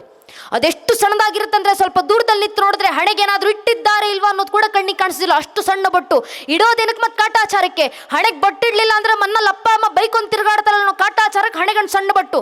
ಕುಂಕುಮ ಇಡೋ ಪದ್ಧತಿ ನಮ್ಮನೆ ಹೆಣ್ಮಕ್ಳು ಮರ್ತೋಗ್ತಿರೋದು ಮನೆ ಹೆಣ್ಮಕ್ಳು ತಪ್ಪಲ್ಲವೇ ಅಲ್ಲ. ಏನಕ್ಕೆ ಹಣೆ ಕುಂಕುಮ ಇಡಬೇಕು ಅಂತ ಹೇಳ್ಕೊಡದೇ ಇರುವಂಥ ಮನೆ ಪೋಷಕರ ತಪ್ಪು, ಮನೆ ಹಿರಿಯರ ತಪ್ಪು. ನಮ್ಮನೆ ಹೆಣ್ಮಕ್ಳಿಗೆ ಹೇಳ್ಕೊಡ್ಬೇಕು ನಾವು. ಏನಕ್ಕಮ್ಮ ಹಣೆ ಕುಂಕುಮ ಇಡೋದು? ಕಾಟಾಚಾರಕ್ಕಲ್ಲ. ಮಾರ್ಕಂಡ ಋಷಿಮುನಿಗಳು ದೇವಿ ಭಾಗವತದಲ್ಲಿ ಬರೀತಾರೆ, ಶುಂಭ ನಿಶುಂಭ ಎಂಬ ಇಬ್ಬರು ರಾಕ್ಷಸರು ತಾಯಿ ಜಗನ್ಮಾತೆಯನ್ನೇ ಕೆಟ್ಟ ದೃಷ್ಟಿಯಿಂದ ನೋಡಿದಾಗ ತಾಯಿ ಜಗನ್ಮಾತೆ ಖುದ್ದು ಕ್ರೋಧಿತರಾಗಿ ಶಾಂಭವಿ ಅವತಾರಣ ತಾಳಿ ನಿತ್ತು ಶುಂಭರ ಸಂಹಾರವನ್ನ ಮಾಡಿ ಆ ರಾಕ್ಷಸ ರಕ್ತವನ್ನು ತೆಗೆದುಕೊಂಡು ತಾಯಿ ಜಗನ್ಮಾತೆ ತನ್ನ ಹಣೆಗಚ್ಕೊಂಡ್ರಂತೆ. ಅದರ ಸಂಕೇತವಾಗಿ ನಮ್ಮನೆ ಹೆಣ್ಮಕ್ಳು ಇವತ್ತಿಗೂ ಹಣೆ ಕುಂಕುಮ ಇಡ್ತಾರೆ. ಯಾಕೆ? ಎದುರಿಗೆ ಬರುವಂತ ಗಂಡಸಿಗೆ ಎಚ್ಚರಿಕೆಯನ್ನ ನೀಡಲಿಕ್ಕೆ. ಒಂದು, ನಿನ್ನ ನನ್ನ ತಾಯಿ ಸ್ಥಾನದಲ್ಲಿ ಜಗನ್ಮಾತೆ ಸ್ಥಾನದಲ್ಲಿಟ್ಟು ಆರಾಧಿಸು, ಗೌರವಿಸು. ಅಕಸ್ಮಾತ್ ಕೆಟ್ಟ ದೃಷ್ಟಿಯಿಂದ ನೋಡಿದ್ರೆ ಶುಂಭರಿಗೆ ಬಂದ ಪರಿಸ್ಥಿತಿನೇ ನಿನಗೂ ಬರೋದು ಅಂತ ಎಚ್ಚರಿಕೆ ಗಂಟೆ ಕೊಡ್ಲಿಕ್ಕೆ ಹಿಂದೂ ಮನೆ ಒಬ್ಬೊಬ್ಬ ಹಿಂದೂ ಹೆಣ್ಮಗಳು ಜೀವಂತ ದುರ್ಗೆ ಅಂತ ಹಣೆಗೆ ಕುಂಕುಮ ಇಡಬೇಕಂತ ಹಿರಿಯರು ಹಾಕಿಕೊಟ್ಟದ ಪದ್ಧತಿ, ಪರಂಪರೆ. ಮನೆ ಹೆಣ್ಣುಮಕ್ಕಳು ಮಾತ್ರ ಅಲ್ಲ, ಹೆಣ್ಣು ಮಕ್ಕಳಾಗ್ಲಿ ಗಂಡು ಮಕ್ಕಳಾಗ್ಲಿ, ಹಿಂದೂ ಧರ್ಮದಲ್ಲಿ ಹುಟ್ಟಿರುವಂತ ಪ್ರತಿಯೊಬ್ಬ ಹಿಂದೂ ಹಣೆಗೆ ಒಂದಲ್ಲ ಒಂದು ಧಾರ್ಮಿಕ ಸಂಕೇತ ಧರಿಸಿರಲೇಬೇಕು. ಯಾಕಂದ್ರೆ ಕವಿಗಳು ಹೇಳ್ತಾರೆ, ये है देखो राजपूताना नाज़े से तलवारों पे, इसने अपना जीवन काटा भरजी तीर कटारों पे, कूद पड़ी थी हजारों पद्मिनी अंगारों पे, इस मिट्टी का कण कण कहरा कुर्बानी की गाता, इस मिट्टी से तिलक करो ये धरती है बलिदानों की. ಅರ್ಥಾತ್ ನಮ್ಮ ಮೇಲಾದಂಥ ಸಾವಿರಾರು ವರ್ಷಗಳ ದಾಳಿಗಳ ನಂತರವೂ, ನೂರಾರು ಜನಾಂಗಗಳ ಆಕ್ರಮಣಗಳ ನಂತರವೂ, ಅಸಂಖ್ಯ ಕಷ್ಟ ನಷ್ಟಗಳ ನಡುವೆಯೂ ಇವತ್ತಿಗೂ ತಲೆ ಎತ್ತಿ ತನುವೆತ್ತಿ ನಿಂತಿರುವಂತ, ಮೃತ್ಯುವನ್ನು ಮಣಿಸಿ ಬದುಕ್ತಿರುವಂತ ಮೃತ್ಯುಂಜಯ ಸನಾತನ ಹಿಂದೂ ಧರ್ಮದ ಪರಂಪರೆ ವಾರಸುದಾರನಾಗಿ ನಾನೊಬ್ಬ ಹಿಂದೂ ಇವತ್ತಿಗೂ ಜಗತ್ತಿನಲ್ಲಿ ಜೀವಂತ ಇದ್ದೀನಿ ಅಂತ ಮನುಕುಲದ ಮುಂದೆ ಸಾರಿ ಸಾರಿ ಹೇಳ್ಕೊಳ್ಳಿಕ್ಕಿರುವಂತ ಒಂದು ಸ್ವಾಭಿಮಾನದ ಸಂಕೇತ, ಹಣೆಗೆ ಧರಿಸುವಂತ ಧಾರ್ಮಿಕ ಸಂಕೇತ. ಇದು ನಮ್ಮ ಸ್ವಾಭಿಮಾನ. ಇದನ್ನು ಮನೆ ಮಕ್ಕಳಿಗೆ ನಾವು ಹೇಳ್ಕೊಡ್ಲಿಲ್ಲ. ಹಿಂದೂ ಧರ್ಮದಲ್ಲಿ ಹುಟ್ಟಿ ನನ್ನ ಧಾರ್ಮಿಕ ಸಂಕೇತ ನಾನು ಹಣೆಗೆ ಧರಿಸ್ಕೊಂಡು ಓಡಾಡಲಿಲ್ಲ ಸ್ವಾಭಿಮಾನದಿಂದ, ಇನ್ಯಾರು ಧರಿಸ್ತಾರೆ? ಹಿಂದೂ ಧರ್ಮದಲ್ಲಿ ಹುಟ್ಟಿ ನನ್ನ ದೇವಸ್ಥಾನಗಳಿಗೆ ನಾನು ಹೋಗ್ಲಿಲ್ಲ, ಇನ್ಯಾರು ಹೋಗ್ತಾರೆ? ಹಿಂದೂ ಧರ್ಮದಲ್ಲಿ ಹುಟ್ಟಿ ನನ್ನ ಭಜನೆಗಳನ್ನ ನಾನು ಹಾಡಲಿಲ್ಲ, ಇನ್ಯಾರು ಹಾಡ್ತಾರೆ? ಹಿಂದೂ ಧರ್ಮದಲ್ಲಿ ಹುಟ್ಟಿ ನನ್ನ ಧಾರ್ಮಿಕ ಗ್ರಂಥಗಳನ್ನ ನಾನು ಅಧ್ಯಯನ ಮಾಡಲಿಲ್ಲ, ಇನ್ಯಾರು ಅಧ್ಯಯನ ಮಾಡ್ತಾರೆ? ಹಿಂದೂ ಧರ್ಮದಲ್ಲಿ ಹುಟ್ಟಿ ನನ್ನ ಧಾರ್ಮಿಕ ಜ್ಞಾನ ಪರಂಪರೆ ನಾನು ತಿಳ್ಕೊಳ್ಳಿಲ್ಲ, ಇನ್ಯಾರು ತಿಳ್ಕೊಳ್ತಾರೆ? ಹಿಂದೂ ಧರ್ಮದಲ್ಲಿ ಹುಟ್ಟಿ ನನ್ನ ಪರಂಪರೆ ನಾನು ಪ್ರತಿನಿಧಿಸಲಿಲ್ಲ, ಇನ್ಯಾರು ಪ್ರತಿನಿಧಿಸ್ತಾರೆ? ಹಿಂದೂ ಧರ್ಮದಲ್ಲಿ ಹುಟ್ಟಿ ನನ್ನ ಸನಾತನ ಸಂತ ಪರಂಪರೆ ಜಗದ್ಗುರುಗಳಿಗೆ ನಾನು ಋಣಿಯಾಗಿ ನಿಲ್ಲಿಲ್ಲ, ಇನ್ಯಾರು ಋಣಿಯಾಗಿ ನಿಲ್ತಾರೆ? ಹಿಂದೂ ಧರ್ಮದಲ್ಲಿ ಹುಟ್ಟಿ ನನ್ನ ಅವಿಚ್ಛಿನ್ನ ಗುರು ಪರಂಪರೆ ನಾನು ಮಕ್ಕಳಿಗೆ ತಿಳಿಸ್ಕೊಡ್ಲಿಲ್ಲ, ಇನ್ಯಾರು ತಿಳಿಸ್ಕೊಡ್ತಾರೆ? ಹಿಂದೂ ಧರ್ಮದಲ್ಲಿ ಹುಟ್ಟಿ ನನ್ನ ಧಾರ್ಮಿಕ ಸಂಸ್ಕಾರ ನನ್ನ ಮನೆ ಮಕ್ಕಳಿಗೆ ನಾನು ಕೊಡ್ಲಿಲ್ಲ, ಇನ್ಯಾರು ಕೊಡ್ತಾರೆ? ಹಿಂದೂ ಧರ್ಮದಲ್ಲಿ ಹುಟ್ಟಿ ನನ್ನ ಧಾರ್ಮಿಕ ಸಭೆಗಳಿಗೆ ನಾನು ಬಂದು ಭಾಗವಹಿಸ್ತಿಲ್ಲ, ಇನ್ಯಾರು ಬಂದು ಭಾಗವಹಿಸ್ತಾರೆ? ಹಿಂದೂ ಧರ್ಮದಲ್ಲಿ ಹುಟ್ಟಿ ನನ್ನ ಧಾರ್ಮಿಕ ಕ್ಷೇತ್ರಗಳ ಪರವಾಗಿ ನಾನು ನಿಲ್ಲಿಲ್ಲ, ಇನ್ಯಾರು ನಿಲ್ತಾರೆ? ಹಿಂದೂ ಧರ್ಮದಲ್ಲಿ ಹುಟ್ಟಿ ನನ್ನ ಮಠ ಮಂದಿರ ದೇವಸ್ಥಾನಗಳನ್ನ ನಾನು ಕಾಪಾಡ್ಕೊಳ್ಳಿಲ್ಲ, ಇನ್ಯಾರು ಕಾಪಾಡ್ಕೊಳ್ತಾರೆ? ಹಿಂದೂ ಧರ್ಮದಲ್ಲಿ ಹುಟ್ಟಿ ನನ್ನ ಪರಂಪರೆ ನಾನು ಪ್ರತಿಷ್ಠಾಪನೆ ಮಾಡಿ ಹೋಗ್ಲಿಲ್ಲ, ಇನ್ಯಾರು ಪ್ರತಿಷ್ಠಾಪಿಸ್ತಾರೆ? ಹಿಂದೂ ಧರ್ಮದಲ್ಲಿ ಹಿಂದುವಾಗಿ ಹುಟ್ಟಿ ಹಿಂದೂ ಧರ್ಮ ರಕ್ಷಣೆಗೆ ನಾನು ನೀವುಗಳು ಮುಂದೆ ಬರಲಿಲ್ಲ, ಇನ್ಯಾರು ಮುಂದೆ ಬರ್ತಾರೆ? ಇನ್ಯಾರು ನಮ್ಮ ಪರಂಪರೆ ಉಳಿಸ್ತಾರೆ? ಇನ್ಯಾರು ನಮ್ಮ ಸಂಸ್ಕೃತಿಯನ್ನು ರಕ್ಷಣೆ ಮಾಡ್ತಾರೆ? ಬೇರೆ ಯಾರೂ ಬರೋದಿಲ್ಲ. ಇಲ್ಲಿ ಕೂತಿರುವಂಥ ನನ್ನ ನಿಮ್ಮ ಜನ್ಮ ಸಿದ್ಧ ಜವಾಬ್ದಾರಿ ನಮ್ಮ ಪರಂಪರೆ ರಕ್ಷಣೆ. ನಾವೇ ಮುಂದೆ ನಿಲ್ಲಬೇಕು, ನಾವೇ ಪರಂಪರೆ ಉಳಿಸ್ಬೇಕು, ನಾವೇ ಮುಂದಿನ ಪೀಳಿಗೆಗೆ ತಿಳಿಸಿಕೊಟ್ಟು ಹೋಗಬೇಕು. ಅಕಸ್ಮಾತ್ ಈ ಕೆಲಸ ನಾವು ಮಾಡಲಿಲ್ಲ, ದೇಶ ಧರ್ಮ ಕಟ್ಕೊಂಡು ನನಗೇನು ಅನ್ನೋ ಭಾವನೆಯಲ್ಲಿದ್ದೀವಿ. ಇದೇ ಭಾವನೆ, ದೇಶ ಧರ್ಮ ಕಟ್ಕೊಂಡು ನನಗೇನು, ನನ್ನ ಮಕ್ಕಳಿಗೇನು, ನಾನ್ಯಾಕೆ ಸಂಘಟಿತವಾಗಬೇಕು? ಧರ್ಮದ ಕೆಲಸ ಕಾರ್ಯಕರ್ತರು ಮಾಡ್ಕೊಳ್ತಾರೆ, ದೇಶದ ಕೆಲಸ ಇನ್ಯಾರೋ ಮಾಡ್ಕೊಳ್ತಾರೆ, ನನ್ನ ಪಾಡಿಗೆ ನಾನು ಸುಖವಾಗಿದ್ದೀನಲ್ಲ. ಇದೇ ಭಾವನೆ ಹಿಂದೂ ಸಮಾಜದಲ್ಲಿ ಇದ್ದಿದ್ರಿಂದಲೇ 500 ವರ್ಷಗಳ ಹಿಂದೆ ಇದೇ ಹಿಂದೂ ಸಮಾಜ ಜಾವ ಬಿಟ್ಟು ಬರಬೇಕಾದಂಥ ಪರಿಸ್ಥಿತಿ ಬಂತು. 300 ವರ್ಷಗಳ ಹಿಂದೆ ಅಫ್ಘಾನಿಸ್ತಾನ ಬಿಟ್ಟು ಬಂದ್ರಿ, 200 ವರ್ಷಗಳ ಹಿಂದೆ ಆಗ್ನೇಯ ಏಷ್ಯಾ ಬಿಟ್ಟು ಬಂದ್ರಿ, 100 ವರ್ಷಗಳ ಹಿಂದೆ ತಕ್ಷಶಿಲಾ ಬಿಟ್ಟು ಬಂದ್ರಿ, 80 ವರ್ಷಗಳ ಹಿಂದೆ ಬರ್ಮಾ ಬಿಟ್ಟು ಬಂದ್ರಿ, 78 ವರ್ಷಗಳ ಹಿಂದೆ ಪಾಕಿಸ್ತಾನ ಬಿಟ್ಟು ಬಂದ್ರಿ, 40 ವರ್ಷಗಳ ಹಿಂದೆ ಬಾಂಗ್ಲಾದೇಶ ಬಿಟ್ಟು ಬಂದ್ರಿ, 35 ವರ್ಷದ ಹಿಂದೆ ಕಾಶ್ಮೀರ ಬಿಟ್ಟು ಬಂದ್ರಿ. ಇದೆಲ್ಲವನ್ನು ಇತಿಹಾಸದಲ್ಲಿ ಸ್ಪಷ್ಟವಾಗಿ ಗಮನಿಸಿದ ನಂತರವೂ ಹಿಂದೂ ಸಮಾಜ ಜಾಗೃತವಾಗಲಿಲ್ಲ ಅಂದರೆ ಇನ್ನು 20-25 ವರ್ಷದಲ್ಲಿ ಕೇರಳ ಬಿಡುವಂಥ ಪರಿಸ್ಥಿತಿ ಬರುತ್ತೆ, 30-35 ವರ್ಷದಲ್ಲಿ ಪಶ್ಚಿಮ ಬಂಗಾಳ ಬಿಡುವಂಥ ಪರಿಸ್ಥಿತಿ ಬರುತ್ತೆ, 40-45 ವರ್ಷದಲ್ಲಿ ಅಸ್ಸಾಂ ಬಿಡುವಂಥ ಪರಿಸ್ಥಿತಿ ಬರುತ್ತೆ. ಬಿಟ್ಟು ಎಲ್ಲಿಗೆ ಹೋಗ್ತೀರಾ ಹಿಂದೂ ಸಮಾಜ? ಬೇರೆ ಬೇರೆ ದೇಶಗಳನ್ನ ತೊರೆದು ಹೋಗೋ ಪರಿಸ್ಥಿತಿ ಬಂದಾಗ ಭಾರತಕ್ಕೆ ವಲಸೆ ಬಂದ್ರಿ, ಭಾರತದ ಅನೇಕ ರಾಜ್ಯಗಳನ್ನು ಬಿಟ್ಟು ಹೋಗೋ ಪರಿಸ್ಥಿತಿ ಬಂದಾಗ ಮತ್ತೊಂದು ರಾಜ್ಯಗಳಲ್ಲಿ ಹೋಗಿ ಆಶ್ರಯ ಪಡೆದ್ರಿ, ಮುಂದೆ ನಮ್ಮ ಪ್ರದೇಶಗಳನ್ನು ಬಿಟ್ಟು ಹೋಗೋ ಪರಿಸ್ಥಿತಿ ಬಂದರೆ ಎಲ್ಲಿಗೆ ಹೋಗುತ್ತೆ ಹಿಂದೂ ಸಮಾಜ? ಜಗತ್ತಿನಲ್ಲಿರುವಂಥ 200 ಕೋಟಿ ಕ್ರೈಸ್ತರು ಬಹುಸಂಖ್ಯಾತರಿರುವಂಥ 125 ದೇಶಗಳಿದ್ದಾವೆ, 170 ಕೋಟಿ ಸುನ್ನಿಗಳು ಬಹುಸಂಖ್ಯಾತರಿರುವಂಥ 60 ದೇಶಗಳಿದ್ದಾವೆ, 40 ಕೋಟಿ ಶಿಯಾಗಳು ಬಹುಸಂಖ್ಯಾತರಿರುವಂಥ 4 ದೇಶಗಳಿದ್ದಾವೆ, 60 ಕೋಟಿ ಬೌದ್ಧರು ಬಹುಸಂಖ್ಯಾತರಿರುವಂಥ 6 ದೇಶಗಳಿದ್ದಾವೆ. ಅಷ್ಟೇ ಯಾಕೆ, ಜಗತ್ತಿನಲ್ಲಿರುವಂಥ 1 ಕೋಟಿ ಜನಸಂಖ್ಯೆ ಯಹೂದಿಗಳು ಬಹುಸಂಖ್ಯಾತರಿರುವಂಥ ಅವರದೇ ಒಂದು ರಾಷ್ಟ್ರ ಇದೆ, ಇಸ್ರೇಲ್. ಆದರೆ ಜಗತ್ತಿನಲ್ಲಿರುವಂಥ 100 ಕೋಟಿ ಹಿಂದೂಗಳಿಗಿರೋದು ಒಂದೇ ಒಂದು ರಾಷ್ಟ್ರ, ಅದು ನನ್ನ ದೇಶ ಭಾರತ ಮಾತ್ರ. ಭಾರತ ಬಿಟ್ಟರೆ ನಮಗೆ ಬೇರೆ ನೆಲೆ ಇಲ್ಲ. ಇದಕ್ಕೆ ಬೃಹಸ್ಪತಿ ಆಗಮದಲ್ಲಿ ನಮ್ಮ ಪೂರ್ವಿಕರು ಉಚ್ಚರಿಸಿದ್ದು, ಹಿಮಾಲಯ ಸಮಾರಭ್ಯ ಯಾವತ್ತಿಂದು ಸರೋವರಂ ತಂ ದೇವ ನಿರ್ಮಿತ ದೇಶಂ ಹಿಂದೂಸ್ತಾನಂ ಪ್ರಚಕ್ಷತೆ. ಇಡೀ ಜಗತ್ತಿನ ಯಾವುದಾದ್ರೂ ಒಂದು ಪ್ರದೇಶದಿಂದ ಸನಾತನ ಹಿಂದೂ ಧರ್ಮದ ಉದ್ಧಾರ ಉಳಿವು ಆಗುತ್ತಂದ್ರೆ ಅದು ಭಾರತದ ಮಣ್ಣಿನಿಂದ ಮಾತ್ರ. ಇದು ದೇವ ನಿರ್ಮಿತ ರಾಷ್ಟ್ರ, ಆದ್ರಿಂದ ಪ್ರದೇಶವನ್ನ ಕಾಪಾಡಿಕೊಳ್ಳಿ. ಅದಕ್ಕೆ ಸಂಘ ಹೇಳಿದ್ದು, ಅಖಂಡ ಮಂಡಲಾಕಾರ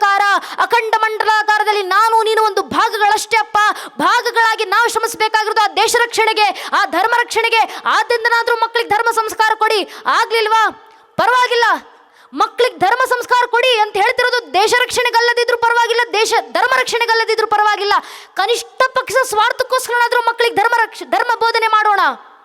ನಮ್ಮದೇ ಇದೇ ಕರ್ನಾಟಕದ ಇದೇ ಬೆಳಗಾವಿನಲ್ಲಿ ಕೆಲವು ತಿಂಗಳುಗಳ ಹಿಂದೆ ವೃದ್ಧರೊಬ್ಬರು ಆಸ್ಪತ್ರೆಯಲ್ಲಿ ತೀರಿಕೊಂಡಿದ್ರು. ಆಸ್ಪತ್ರೆಯವರೆಲ್ಲ ಪೊಲೀಸರಿಗೆ ಫೋನ್ ಮಾಡಿದ್ರು. ಆಸ್ಪತ್ರೆಯಲ್ಲಿ ಅಡ್ಮಿಟ್ ಆಗಿದ್ದ ವೃದ್ಧರು ತೀರ್ಕೊಂಡಿದ್ದಾರೆ ಸರ್, ಇಷ್ಟು ದಿನ ಅವರನ್ನು ನೋಡ್ಕೊಂತಿದ್ದಂಥ ಹುಡುಗ ಪರಾರಿಯಾಗಿದ್ದಾನೆ, ಫೋನ್ ಮಾಡಿದ್ರೆ ಫೋನ್ ಎತ್ತಿತಾ ಇಲ್ಲ, ಏನು ಮಾಡ್ಬೇಕು ಬಂದು ನೋಡಿ ಅಂತ. ಪೊಲೀಸರೆಲ್ಲ ಆಸ್ಪತ್ರೆಗೆ ಧಾವಿಸಿ ಬಂದರು. ವೃದ್ಧರ ದಾಖಲೆಗಳು ಏನೇನಿದ್ದಾವೆ ಡಾಕ್ಯುಮೆಂಟ್ಸ್ ಆಸ್ಪತ್ರೆಯವರ ಹತ್ರ ಎಲ್ಲ ತೆಗೆಸಿದ್ರು.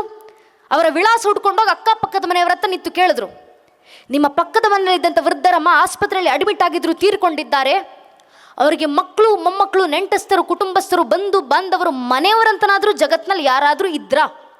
ಅಕ್ಕಪಕ್ಕದ ಮನೆಯವರು ಸಹಜವಾಗಿ ಉತ್ತರ ಕೊಟ್ಟರು, ಹೌದು ಸರ್, ಅವ್ರಿಗಿಬ್ಬರು ಮಕ್ಕಳಿದ್ದಾರೆ, ಒಬ್ಬ ಮಗ ಅಮೇರಿಕದಲ್ಲಿದ್ದಾನೆ, ಮತ್ತೊಬ್ಬ ಮಗಳು ಕೆನಡಾದಲ್ಲಿದ್ದಾಳೆ ಸರ್, ಇಬ್ಬರು ಮಕ್ಕಳು ವಿದೇಶ.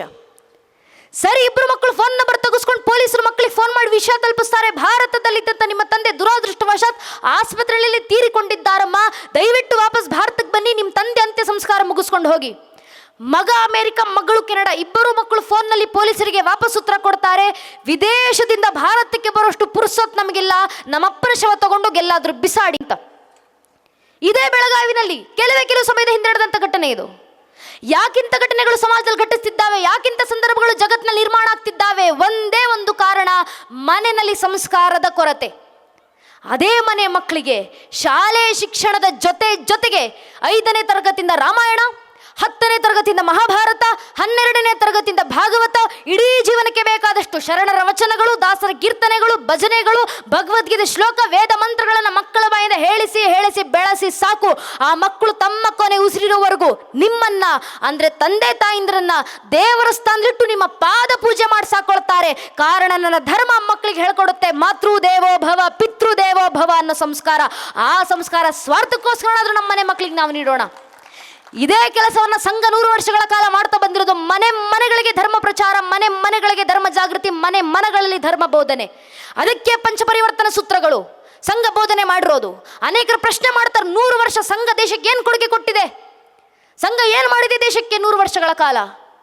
ಸ್ವದೇಶಿ ಜಾಗರಣ ಮಂಚನ ಸ್ಥಾಪನೆ ಮಾಡಿದ RSS, ವಿದ್ಯಾಭಾರತಿಯನ್ನು ಸ್ಥಾಪನೆ ಮಾಡಿದ RSS, ಸರಸ್ವತಿ ಶಿಶು ಮಂದಿರವನ್ನು ಸ್ಥಾಪನೆ ಮಾಡಿದ RSS, ವನವಾಸಿ ಕಲ್ಯಾಣಾಶ್ರಮವನ್ನು ಸ್ಥಾಪನೆ ಮಾಡಿದ RSS, ಏಕಲಾ ವಿದ್ಯಾಲ ಮೂವ್ಮೆಂಟ್ ಅನ್ನು ಸ್ಥಾಪನೆ ಮಾಡಿದ RSS, ರಾಷ್ಟ್ರೀಯ ಸೇವಿಕಾ ಸಮಿತಿಯನ್ನು ಸ್ಥಾಪನೆ ಮಾಡಿದ RSS, ವಿಶ್ವ ಹಿಂದೂ ಪರಿಷತ್ತನ್ನು ಸ್ಥಾಪನೆ ಮಾಡಿದ RSS, ಬಜರಂಗವನ್ನು ಸ್ಥಾಪನೆ ಮಾಡಿದ್ದು RSS, ದುರ್ಗಾವಯನನ್ನು ಸ್ಥಾಪನೆ ಮಾಡಿದ RSS, ಮಾತೃಶಕ್ತಿಯನ್ನು ಸ್ಥಾಪನೆ ಮಾಡಿದ್ದು RSS, ಮಾತೃ ಜಾಗರಣವನ್ನು ಸ್ಥಾಪನೆ ಮಾಡಿದ RSS, ಗೋಕುಲವನ್ನು ಸ್ಥಾಪನೆ ಮಾಡಿದ RSS, ಬಾಲಗೋಕುಲವನ್ನು ಸ್ಥಾಪನೆ ಮಾಡಿದ RSS, ಪ್ರತಿಯೊಂದು ಹಳ್ಳಿಗಳಿಗೂ ಕೂಡ ಬಟ್ಕೆ ವಿಮುಕ್ತ ಸಮಾಜ ಪರಿಷತ್ತನ್ನು ತಲುಪಿಸಿದ್ದು RSS, ಭಾರತೀಯ ಮಜ್ದೂರ್ ಸಂಘವನ್ನು ಸ್ಥಾಪನೆ ಮಾಡಿದ RSS, ಭಾರತೀಯ ಕುಷ್ಠ ನಿವಾರಣಾ ಸಂಘವನ್ನು ಸ್ಥಾಪನೆ ಮಾಡಿದ್ದು RSS, cochlear ear transplant hospital project ಅನ್ನು ಪುಣೆಯಲ್ಲಿ ಸ್ಥಾಪನೆ ಮಾಡಿದ RSS, ಕೋರ್ನಿ ಅಂಧತ್ವ ಮುಕ್ತ ಭಾರತವನ್ನು ಸ್ಥಾಪನೆ ಮಾಡಿದ RSS, ಸಂಸ್ಕೃತ ಭಾರತಿನ ಸ್ಥಾಪನೆ ಮಾಡಿದ RSS, ಸುಪೋಷಿತ ಭಾರತವನ್ನು ಸ್ಥಾಪನೆ ಮಾಡಿದ RSS, ಅಖಿಲ ಭಾರತೀಯ ಇತಿಹಾಸ ಸಂಕಲನ ಯೋಜನೆಯನ್ನು ಸ್ಥಾಪನೆ ಮಾಡಿದ RSS, ಸಂಸ್ಕಾರ ಭಾರತಿನ ಸ್ಥಾಪನೆ ಮಾಡಿದ RSS, ಸೇವಾ ಭಾರತಿನ ಸ್ಥಾಪನೆ ಮಾಡಿದ RSS, ಜಂದಾರ ಸೇವಾ ಸಂಸ್ಥಾನವನ್ನು ಸ್ಥಾಪನೆ ಮಾಡಿದ RSS, ಸೇವಾ ಸಾಗರವನ್ನು ಸ್ಥಾಪನೆ ಮಾಡಿದ್ದು RSS, ಅಖಿಲ ಭಾರತೀಯ ಇತಿಹಾಸ ಸಂಕಲನ ಯೋಜನೆಯನ್ನು ಸ್ಥಾಪನೆ ಮಾಡಿದ RSS,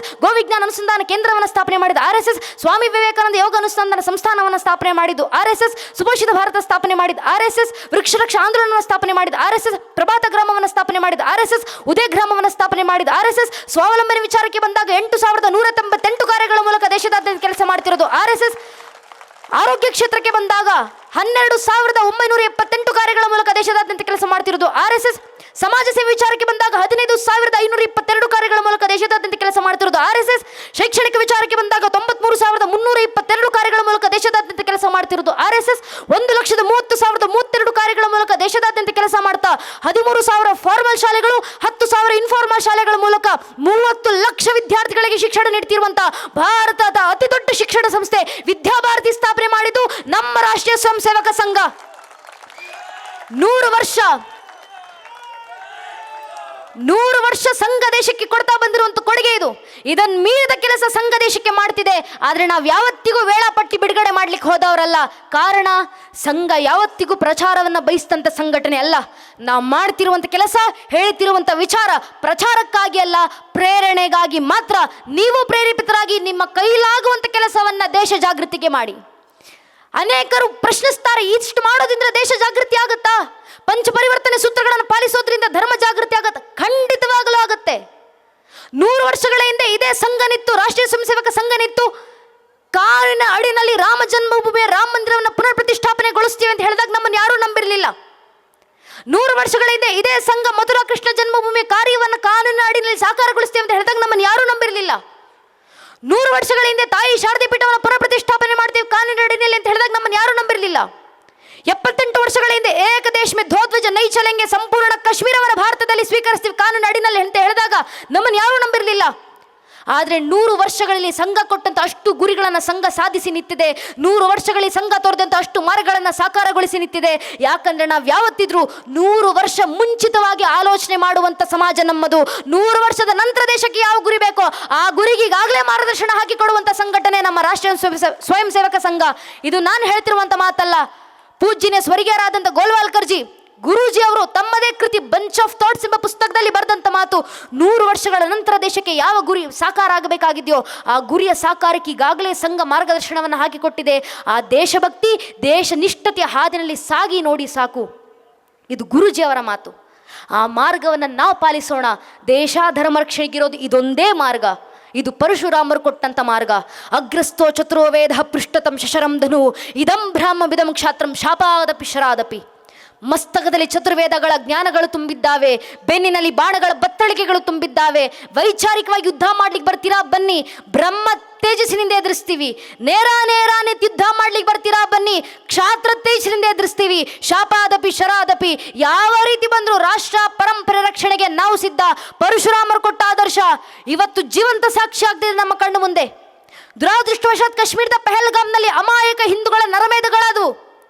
ಪಾಕಿಸ್ತಾನಕ್ಕೆ ಚೆನ್ನಾಗಿ ಗೊತ್ತಿತ್ತು. ಉರಿ ಸೆಕ್ಟರ್ ಮೇಲೆ ದಾಳಿ ಆದಾಗ ಭಾರತ ನಮ್ಮ ಮೇಲೆ ಸರ್ಜಿಕಲ್ ಸ್ಟ್ರೈಕ್ ಮಾಡಿದೆ. ಪುಲ್ವಾಮಾದಲ್ಲಿ ದಾಳಿ ಆದಾಗ ಭಾರತ ನಮ್ಮ ಮೇಲೆ ಏರ್ ಸ್ಟ್ರೈಕ್ ಮಾಡಿದೆ. ಇವತ್ತು ಕಾಶ್ಮೀರದ ಪಹಲ್ಗಾಮ್ನಲ್ಲಿ ದಾಳಿ ಆಗಿದೆ. ಭಾರತ ಮತ್ತೆ ನಮ್ಮ ವಿರುದ್ಧ ಯುದ್ಧಕ್ಕೆ ನಿಲ್ಲುತ್ತೆ. ಪಾಕಿಸ್ತಾನಕ್ಕೆ ಚೆನ್ನಾಗಿ ಗೊತ್ತಿತ್ತು. ಆದ್ರಿಂದಲೇ ಪಾಕಿಸ್ತಾನ ಯುದ್ಧಕ್ಕೂ ಸಜ್ಜಾಗಿ ಬಂತು. ಅಮೆರಿಕದಿಂದ ಫೈಟರ್ ಜೆಟ್ಗಳನ್ನು ಪಾಕಿಸ್ತಾನ ತರಿಸ್ಕೊಳ್ತು, ಟರ್ಕಿಯಿಂದ ಸುಸೈಡ್ ಡ್ರೋನ್ಸ್ಗಳನ್ನು ತರಿಸ್ಕೊಳ್ತು, ಸ್ವೀಡಿಷ್ ಮಾಡಿದಂತೆ AWSS ಸಾಫ್ಟ್ ಡಿಫೆನ್ಸ್ ಸಿಸ್ಟಮ್ನ ಜೊತೆಗೆ ಪಾಕಿಸ್ತಾನವೂ ಯುದ್ಧಕ್ಕೆ ಸಜ್ಜಾಗಿ ಬಂತು. ಭಾರತದ ಸೈನಿಕರು ರಣಾಂಗಣಕ್ಕಿಳಿದ್ರು. ಇಳಿದವರು ತಾಯಿಯ ಹಣೆಯಲ್ಲಿ ವಿಜೃಂಭಿಸುವಂಥ ಸಿಂಧೂರಕ್ಕೆ ಕಳಂಕ ಬಂದಾಗ ಆ ಸಿಂಧೂರಕ್ಕೆ ನ್ಯಾಯ ಒದಗಿಸಿಕೊಡ್ಲಿಕ್ಕೆ ಮಾತೃಶಕ್ತಿ ಧೀಶಕ್ತಿಯ ಹೆಣ್ಣು ಮಕ್ಕಳೇ ಮುಂದೆ ಬರಬೇಕಂತ ವ್ಯೋಮಿಕಾ ಸಿಂಗ್, ಸೋಫಿಯಾ ಕುರೇಶಿ ಅಂತ ತಾಯಿಂದ್ರು ರಣಾಂಗಣಕ್ಕಿಳಿದ್ರು. ಆಪರೇಷನ್ ಸಿಂಧೂರವನ್ನು ಸಾಕಾರಗೊಳಿಸಿಕೊಟ್ರು. ಆಪರೇಷನ್ ಸಿಂಧೂರದ ಸಾಕಾರಕ್ಕೆ ನಮ್ಮ ಭಾರತದ ಸೈನಿಕರು ಶಸ್ತ್ರಾಸ್ತ್ರಗಳನ್ನು ತಂದ್ರು. ಆದರೆ ಪಾಕಿಸ್ತಾನದಂತೆ ಯಾವುದೋ ಅಮೇರಿಕ, ಯಾವುದೋ ಟರ್ಕಿ ಮುಂದೆ ನಿಂತು ಕೈ ಚಾಚಿ ಭಿಕ್ಷೆ ಬೇಡಿ ತಂದಂಥ ಶಸ್ತ್ರಾಸ್ತ್ರಗಳೆಲ್ಲ ನಮ್ಮವು. ನಮ್ಮ ಭಾರತದ ಸೈನಿಕರು ಸ್ವಾಭಿಮಾನದೊಂದಿಗೆ ರಷ್ಯಾದ ಜೊತೆ ಹೆಗಲಿಗೆ ಹೆಗಲು ಕೊಟ್ಟು ನಿಂತು ತಯಾರು ಮಾಡಿಸಿ ಇಂಪೋರ್ಟ್ ಮಾಡಿಸಿಕೊಂಡಂತ S-400 ಡಿಫೆನ್ಸ್ ಸಿಸ್ಟಮ್ ಜೊತೆಗೆ ಭಾರತದ ಸೈನಿಕರು ರಣಾಂಗಣಕ್ಕಿಳಿದ್ರು. ನಮ್ಮ ಸೈನಿಕರ ಹತ್ರ ಇದಕ್ಕಿಂತ ಹೆಮ್ಮೆ ವಿಚಾರ, ಆಕಾಶತೀರ ಏರ್ ಡಿಫೆನ್ಸ್ ಸಿಸ್ಟಮ್ಗಳು ಸಿದ್ಧವಾದವು. ಆಕಾಶತೀರ ಏರ್ ಡಿಫೆನ್ಸ್ ಸಿಸ್ಟಮ್ ಬೇರೆ ಯಾವ ದೇಶದಿಂದಲೂ ತರಿಸ್ಕೊಂಡಿದ್ದಲ್ಲ, ಬದಲಿಗೆ 100% ಮೇಕ್ ಇನ್ ಇಂಡಿಯಾ, ಮೆಟೀರಿಯಲ್ ಹಿಡಿದು ಲೇಬರ್ನವರೆಗೂ ನಮ್ಮಲ್ಲೇ ತಯಾರಾದ ಇಂಡಿಜಿನಸ್ ಏರ್ ಡಿಫೆನ್ಸ್ ಸಿಸ್ಟಮ್. ನಮ್ಮ ಸೈನಿಕರ D4 ಡಿಫೆನ್ಸ್ ಸಿಸ್ಟಮ್ಗಳು ಸಿದ್ಧವಾಗಿದ್ವು, ಸಮರ್ ಏರ್ ಡಿಫೆನ್ಸ್ ಸಿಸ್ಟಮ್ಗಳು ಸಿದ್ಧವಾಗಿದ್ವು, ರಫೇಲ್ ಫೈಟರ್ ಜೆಟ್ ಸಿದ್ಧವಾಗಿದ್ವು with BrahMos missile loaded, Sukhoi 30 MK fighter ಜೆಟ್ಗಳು ಸಿದ್ಧವಾಗಿದ್ವು with BrahMos missile loaded, Nagastra 1 suicide ಡ್ರೋನ್ಗಳು ಸಿದ್ಧವಾಗಿದ್ವು, ಅವು ಕೂಡ 100% ಮೇಕ್ ಇನ್ ಇಂಡಿಯಾ. ಇಸ್ರೇಲಿಂದ ಇಂಪೋರ್ಟ್ ಮಾಡಿಸಿಕೊಂಡ ಅರಬ್ ಡ್ರೋನ್ ನಂಬಳಿದ್ವು, ಜಪಾನಿಂದ ಇಂಪೋರ್ಟ್ ಮಾಡಿಸಿಕೊಂಡ ಕಾಮಿಕಾಜೆ ಡ್ರೋನ್ಗಳು ನಂಬಳಿದ್ವು, ಸ್ಕೈ ಸ್ಟ್ರೈಕರ್ ಸುಸೈಡ್ ಡ್ರೋನ್ಗಳು ನಮ್ಮ ಸೈನಿಕರ ಹತ್ರ ಇದ್ವು. ಸ್ಕೈ ಸ್ಟ್ರೈಕರ್ ಸುಸೈಡ್ ಡ್ರೋನ್ಗಳು 100% ಮೇಕ್ ಇನ್ ಇಂಡಿಯಾ, ಅದರಲ್ಲೂ ಮೇಡ್ ಇನ್ ಕರ್ನಾಟಕ. ನಮ್ಮ ಕರ್ನಾಟಕದಲ್ಲಿಂದಲೇ ತಯಾರಾಗಿ ಹೋದಂಥ ಸುಸೈಡ್ ಡ್ರೋನ್ಗಳು. ಇಡೀ ಆಪರೇಷನ್ ಸಿಂಧೂರದ ಸಂದರ್ಭದಲ್ಲಿ ಭಾರತದ ಸೈನಿಕರು ಇಸ್ರೋದೊಂದಿಗೆ ಲೈವ್ ಕೋಆರ್ಡಿನೇಷನ್ ಸ್ವೀಕರಿಸಿದ್ರು. INS ವಿಕ್ರಾಂತ್ನ ಜೊತೆಗೆ 36ಕ್ಕೂ ಹೆಚ್ಚು ಯುದ್ಧ ಹಡಗುಗಳು ವಿತ್ ಬ್ರಹ್ಮೋಸ್ ಮಿಸೈಲ್ ಲೋಡರ್ನೊಂದಿಗೆ ನಾರ್ದನ್ ಅರೇಬಿಯಾ ಸೇನಾ ಪ್ಯಾಟ್ರೋಲಿಂಗ್ ಮಾಡ್ತಿದ್ವು. ಎಲ್ಲಾ ಶಸ್ತ್ರಾಸ್ತ್ರಗಳಿಂದ ತಯಾರಾದಂಥ ಭಾರತದ ಸೈನಿಕರು ರಣಾಂಗಣಕ್ಕಿಳಿದ್ರು. ಒಂದೇ ಒಂದು ಹೊಡೆತಕ್ಕೆ ಪಾಕಿಸ್ತಾನ ಅಮೆರಿಕದಿಂದ ತರಿಸಿಕೊಂಡಂತ J-16 ಥಂಡರ್ ಫೈಟರ್ ಜೆಟ್ ಮತ್ತು J-17 ಥಂಡರ್ ಫೈಟರ್ ಜೆಟ್ಗಳನ್ನ ಭಾರತದ ಸೈನಿಕರು ಮಣ್ಣಲ್ಲಿ ಮಣ್ಣಾಗಿಸಿದ್ರು. ಒಂದೇ ಒಂದು ಹೊಡೆತಕ್ಕೆ ಪಾಕಿಸ್ತಾನ ಟರ್ಕಿಯಿಂದ ತರಿಸಿಕೊಂಡಿದ್ದ ಸುಸೈಡ್ ಡ್ರೋನ್ಸ್ಗಳನ್ನ ಭಾರತದ ಸೈನಿಕರು ನಾಶಗೊಳಿಸಿದ್ರು. ಒಂದೇ ಒಂದು ಹೊಡೆತಕ್ಕೆ ಪಾಕಿಸ್ತಾನ ಉಪಯೋಗಿಸುತ್ತಿದ್ದಂಥ ಸ್ವೀಡಿಷ್ ಮಾಡಿದಂಥ AWSS ಸಾಫ್ಟ್ ಡಿಫೆನ್ಸ್ ಸಿಸ್ಟಮ್ ಅನ್ನ ಭಾರತದ ಸೈನಿಕರು ಭಗ್ನಗೊಳಿಸಿದ್ರು. ಅವತ್ತು ಪಾಕಿಸ್ತಾನದ ಒಂದೇ ಒಂದು ಡಿಫೆನ್ಸ್ ಸಿಸ್ಟಮ್ ಕೆಲಸ ಮಾಡಲಿಲ್ಲ, ಪಾಕಿಸ್ತಾನದ ಒಂದೇ ಒಂದು ರಡಾರ್ ಸಿಸ್ಟಮ್ ರೆಸ್ಪಾಂಡ್ ಮಾಡಲಿಲ್ಲ. ಇಡೀ ಆಪರೇಷನ್ ಸಿಂಧೂರವನ್ನ ಭಾರತದ ಸೈನಿಕರು ಸಾಕಾರಗೊಳಿಸಿದ್ರು. 29 ನಿಮಿಷ 9 ಟೆರರ್ ಕ್ಯಾಂಪ್ಸ್ಗಳ ಮೇಲೆ ದಾಳಿ, 70ಕ್ಕೂ ಹೆಚ್ಚು ಜನ ಭಯೋತ್ಪಾದಕರ ಸಂಹಾರ ಮಾಡಿ ಭಾರತದ ಸೈನಿಕರು ಜಗತ್ತಿಗೆ ಉತ್ತರ ಕೊಟ್ಟರು. ಭಾರತ ಮಲಗಿದ್ರೆ ಮಾತ್ರ ಕುಂಭಕರ್ಣ, ಎದ್ರೆ ವೀರಭದ್ರ ಅನ್ನೋದನ್ನ ಜಗತ್ತಿಗೆ ಸಾಬೀತುಪಡಿಸುವಂತ ಕೆಲಸ ಭಾರತದ ಸೈನಿಕರು ಮಾಡಿ ತೋರಿಸಿದ್ರಲ್ಲ. ನೇರ ನಿತ್ಯುದ್ಧ ಮಾಡಲಿಕ್ಕೆ ಬಂದ್ರೆ ಕ್ಷಾತ್ರ ತೇಜಸ್ಸಿನೊಂದಿಗೆ ರಾಷ್ಟ್ರದ ರಕ್ಷಣೆ ಮಾಡ್ಕೊಳ್ತೀವಿ ಅಂತ ನಮ್ಮ ಭಾರತದ ಸೈನಿಕರು ತೋರಿಸ್ಕೊಟ್ಟಿದ್ದಾರೆ. ಉಳಿದಿರುವಂತ ಕೆಲಸ ಗಡಿಯಲ್ಲಿರುವಂತ ನಾವುಗಳು ಬ್ರಹ್ಮ ತೇಜಸ್ಸಿನೊಂದಿಗೆ ವೈಚಾರಿಕವಾಗಿ ಧರ್ಮ ರಕ್ಷಣೆ ಮಾಡಿಕೊಂಡ್ರೆ ಸಾಕು. ನಮ್ಮೇಲಾಗುವ ದಾಳಿ ವೈಚಾರಿಕ ದಾಳಿ ನಮ್ಮೇಲಾಗುತ್ತೋ ಇಲ್ವೋ ಗೊತ್ತಿಲ್ಲ. ನಮ್ಮ ಮನೆ ಮಕ್ಕಳಿದ್ದಾರಲ್ಲ, ಇವತ್ತು ಹಿಂದೂ ಸಂಗಮ ಆಯೋಜನೆ ಮಾಡ್ತೀವಿ, ಹಿಂದೂ ಸಮಾಜೋತ್ಸವವನ್ನು ಆಚರಿಸ್ತಿದ್ದೀವಿ. ದೇಶದ ಮೂಲೆ ಮೂಲೆಗಳಲ್ಲಿ ಧರ್ಮದ ಕಾರ್ಯಗಳು ನಡೀತಿದ್ದಾವೆ. ಯಾರಿಗೋಸ್ಕರ? ನನಗೋಸ್ಕರವೂ ಅಲ್ಲ, ನಿಮಗೋಸ್ಕರವೂ ಅಲ್ಲ, ನಿಮ್ಮ ಜೊತೆಗೆ ಕರ್ಕೊಂಡು ಬಂದಿದ್ದಾರಲ್ಲ 6-7 ವರ್ಷದ ಮಕ್ಕಳು, ಆ ಮಕ್ಕಳಿಗೋಸ್ಕರ ಮಾಡ್ತಿರುವಂಥ ಕಾರ್ಯಕ್ರಮ ಇದು. ಆ ತಲೆಮಾರಿಗೋಸ್ಕರ ಮಾಡ್ತಿರುವಂಥ ಧರ್ಮದ ಕಾರ್ಯ ಇದು. ಆ ಪೀಳಿಗೆವರೆಗೂ ಧರ್ಮ ಜಾಗೃತಿಯನ್ನು ನಾವು ಉಳಿಸಿ ಹಸ್ತಾಂತರಿಸಿ ಹೋಗಬೇಕನ್ನೋ ಕಾರಣಕ್ಕೆ ನಡೆಸ್ತಿರುವಂಥ ಕಾರ್ಯ ಇದು. ವೈಚಾರಿಕ ದಾಳಿ ಆದರೆ ಅದೇ ಪೀಳಿಗೆ ಮೇಲೆ ಆಗೋದು. ನಮ್ಮ ಬೆಂಗಳೂರಿನಂಥ ನಗರಗಳಲ್ಲಿ ನನ್ನ ತಂದೆ ಆಟೋ ಚಾಲಕರು, ರಿಕ್ಷಾ ಡ್ರೈವರ್. ನಮ್ಮಪ್ಪ ಇವತ್ತಿಗೂ ವೃತ್ತಿಯಿಂದ ಬೆಂಗಳೂರಿನಲ್ಲಿ ಆಟೋ ಓಡಿಸ್ತಾರೆ. ನಮ್ಮಪ್ಪ ನನಗೆ ಹೇಳಿದಂಥ ಅವರ ಅನುಭವದ ಮಾತು, ಬೆಂಗಳೂರಿನಲ್ಲಿ ಕಾಲೇಜ್ಗೆ ಹೋಗುವಂಥ ಮಕ್ಕಳು ಹಣೆಗೆ ಕುಂಕುಮ ಹಚ್ಕೊಂಡು ಆಟೋ ಹತ್ತುತ್ತಾರೆ. ಆಟೋ ಹಿಡಿದು ಕಾಲೇಜ್ ಒಳಗೆ ಹೋಗೋಕ್ಕೂ ಮುಂಚೆ ಹಣೆನಲ್ಲಿರುವಂಥ ಕುಂಕುಮ ಅಳಿಸ್ಕೊಂಡು ಆನಂತರ ಕಾಲೇಜ್ ಕ್ಯಾಂಪಸ್ ಒಳಗೆ ಕಾಲಿಡ್ತಾರೆ. ಯಾಕೆ? ನಮ್ಮದೇ ಮನೆ ಹಿಂದೂ ಮಕ್ಕಳಲ್ವಾ? ನಮ್ಮ ಮನೆ ಹಿಂದೂ ಮಕ್ಕಳಿಗೆ ಹಣೆ ಮೇಲೆ ಧಾರ್ಮಿಕ ಸಂಕೇತ ಧರಿಸಿ ಓಡಾಡ್ಲಿಕ್ಕೆ ಇವತ್ತು ಕೀಳಿರುವೆ. ನಮ್ಮನೆ ಮಕ್ಕಳಿಗೆ ನಾನೊಬ್ಬ ಹಿಂದೂ ಅಂತ ಜಗತ್ತಿನ ಮುಂದೆ ಸಾರಿ ಹೇಳ್ಕೊಳ್ಳಿಕ್ಕೆ ವಿತ್ ಇನ್ಫೀರಿಯಾರಿಟಿ ಕಾಂಪ್ಲೆಕ್ಸ್. ಯಾಕಂದ್ರೆ ಅವ್ರ ಮೇಲೆ ವೈಚಾರಿಕ ದಾಳಿ ಆಗ್ತದೆ. ನಮ್ಮ ಮಕ್ಕಳಿಗೆ ಪ್ರಶ್ನೆ ಮಾಡ್ತಾರೆ, ನೀವು ಗಣೇಶನ ಆರಾಧಿಸ್ತೀರಲ್ಲ, ನಿಮ್ಮ ಗಣೇಶನಿಗೆ ಏನಕ್ಕೆ ಆನೆ ಮುಖ? ನೀವು ಹನುಮಂತರನ್ನ ಪೂಜಿಸ್ತೀರಲ್ಲ, ಹನುಮಂತನಿಗೆ ಏನಕ್ಕೆ ಕಪಿ ಮುಖ? ಹನುಮಂತ ರಾಮ ಭಕ್ತ ಅಂತ ಕರಿತೀರ, ರಾಮರಲ್ಲಿ ಹುಟ್ಟಿದ್ರು ನಿಮ್ಮ ಹತ್ರ ಏನು ಸಾಕ್ಷಿ ಇದೆ? ಪ್ರಶ್ನೆ ಮಾಡ್ತಾರೆ. ದುರಾದೃಷ್ಟವಶಾತ್ ಪ್ರಶ್ನೆ ಮಾಡೋರು ಸಾಮಾನ್ಯರಲ್ಲ. ಕೋರ್ಟ್ನಲ್ಲಿ ನಿಂತು ಕಪಿಲ್ ಸಿಬ್ಬಲ್ ಎಂಬ ವಕೀಲರು ಮಾಡುವಂಥ ಪ್ರಶ್ನೆ, ಶ್ರೀರಾಮಚಂದ್ರು ಇಲ್ಲೇ ಹುಟ್ಟಿದ್ರು ಅನ್ನೋದಕ್ಕೆ ರಾಮ ಜನ್ಮಭೂಮಿ ಪರ್ವ ಕೊಡ್ಲಿಕ್ಕೆ ನಿಮ್ಮ ಹತ್ರ ಏನು ಸಾಕ್ಷಿ ಇದೆ, ಏನು ಪುರಾವೆ ಇದೆ?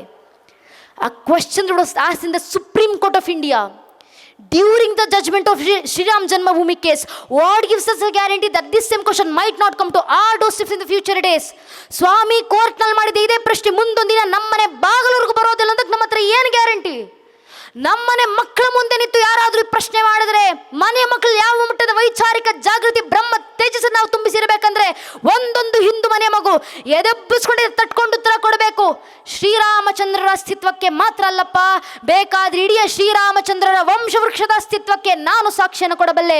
ನಮ್ಮ ಮಕ್ಕಳ ಬಾಯಿಂದ ಬರಬೇಕಾದಂಥ ಉತ್ತರ ಭಗವಂತನ ತಾಯಿ ಭಾರತೀಯ ಜಗನ್ಮಾತೆ ಕೃಪಾಶೀರ್ವಾದದಿಂದ ಮೊದಲಿಗೆ ಬಂದದ್ದು ಶ್ರೀಹರಿಯ ಮಗ ಬ್ರಹ್ಮ, ಬ್ರಹ್ಮನ ಮಗ ಮರೀಚಿ ಮಗ ಕಶ್ಯಪ, ಕಶ್ಯಪನ ಮಗ ಸೂರ್ಯನ ಮಗ ಮನುವಿನ ಮಗ ಇಕ್ಷ್ವಾಕುವಿನ ಮಗ ಕುಕ್ಷ ಮಗ ವಿಕುಕ್ಷ ಮಗ ಬಾಣನ ಮಗ ಅನರಾರಣ್ಯನ ಮಗ ಭೃದುವಿನ ಮಗ ತ್ರಿಶಂಕುವಿನ ಮಗ ದುಂಡುಮಾರನ ಮಗ ಮಾಂಧಾತನ ಮಗ ಸುಸಂಧಿಯ ಮಗ ಧ್ರುವಸಂಧಿಯ ಮಗ ಭರತನ ಮಗ ಅಶೀತನ ಮಗ ಸಗರನ ಮಗ ಅಸಮಂಜಸನ ಮಗ ಅಂಶುಮಂತನ ಮಗ ದಿಲೀಪನ ಮಗ ಭಗೀರಥನ ಮಗ ಕುಕುತ್ಸುವಿನ ಮಗ ರಘುವಿನ ಮಗ ಪ್ರಬೃದ್ಧನ ಮಗ ಶಶಂಕುವಿನ ಮಗ ಸುದರ್ಶನ ಮಗ ಅಗ್ನಿವರ್ಣನ ಮಗ ಶೀಘ್ರವೇದನ ಮಗ ಮರುವಿನ ಮಗ ಪ್ರಶಿಷಕನ ಮಗ ಅಂಬರೀಷನ ಮಗ ನಘೂಷನ ಮಗ ಯಾತಿಯ ಮಗ ನಾಭಾಗನ ಮಗ ಅಜನ ಮಗ ದಶರಥನ ಮಗನೇ ರಘುವಂಶದ ರಾಘವ ಪ್ರಭು ಶ್ರೀರಾಮಚಂದ್ರರು ಅಂತ ಹೇಳುವ ಮಟ್ಟಕ್ಕೆ ಮನೆಯ ಒಂದೊಂದು ಹಿಂದೂ ಮಗುವಿನಲ್ಲೂ ಇಷ್ಟು ಧರ್ಮ ಜಾಗೃತಿ ನಾವು ತುಂಬಿಸಿದ್ರೆ ಸಾಕು ನನ್ನ ನೆಚ್ಚಿನ ಬಂಧುಗಳೇ. ಧರ್ಮ ರಕ್ಷಣೆ ಆಯ್ತಂತರ್ಥ, ಪರಂಪರೆ ಉಳಿವಾಯ್ತಂತರ್ಥ. ಇದು ಶಾಸ್ತ್ರಕಾರರು ಹೇಳಿದಂತ ಮಾತು. ವರಮ್ಮೇಕಂ ಗುಣಿ ಪುತ್ರ ನಚಮೃಗ ಶತೈರಪಿ. ಧರ್ಮ ರಕ್ಷಣೆ ಆಗಬೇಕಂದ್ರೆ ಮನ್ನಲ್ಲಿ 20 ಜನ ಮಕ್ಕಳು ಬೇಕಾಗಿಲ್ಲ. ಒಂದೊಂದು ಹಿಂದೂ ಮಗು ಮನ್ನಲ್ಲಿದೆಯಲ್ಲ, ಒಂದೊಂದು ಹಿಂದೂ ಮಗುವಿಗೆ ಧರ್ಮ ಸಂಸ್ಕಾರ ಕೊಡಿ, ಧರ್ಮ ಬೋಧನೆ ಮಾಡಿ ನೈಜ ಹಿಂದೂ ಅಂತ ಬೆಳೆಸಿ ಸಾಕು. ಒಂದು ಮಗುವಿಂದ ಇಡೀ ಧರ್ಮ ರಕ್ಷಣೆ ಆಗುತ್ತೆ ಅಂತ ಒಂದೊಂದು ಮಕ್ಕಳು ನಮ್ಮನ್ನಲ್ಲಿದ್ದಾರೆ. ಆ ಮಕ್ಕಳಿಗೆ ಧರ್ಮ ಸಂಸ್ಕಾರ ಕೊಡೋಣ, ಮನೆ ಮಕ್ಕಳನ್ನ ರಾಮರನ್ನಾಗಿಸೋಣ, ತಾಯಿ ಸೀತಾಮಾತೆ ಆದರ್ಶದಲ್ಲಿ ಬೆಳೆಸೋಣ. ಮನೆಗಳ ಯೋಧ್ಯ ಆಗುತ್ತೆ, ತದ್ವಾರ ಇಡೀ ದೇಶ ರಾಮರಾಜ್ಯ ಆಗುತ್ತೆ.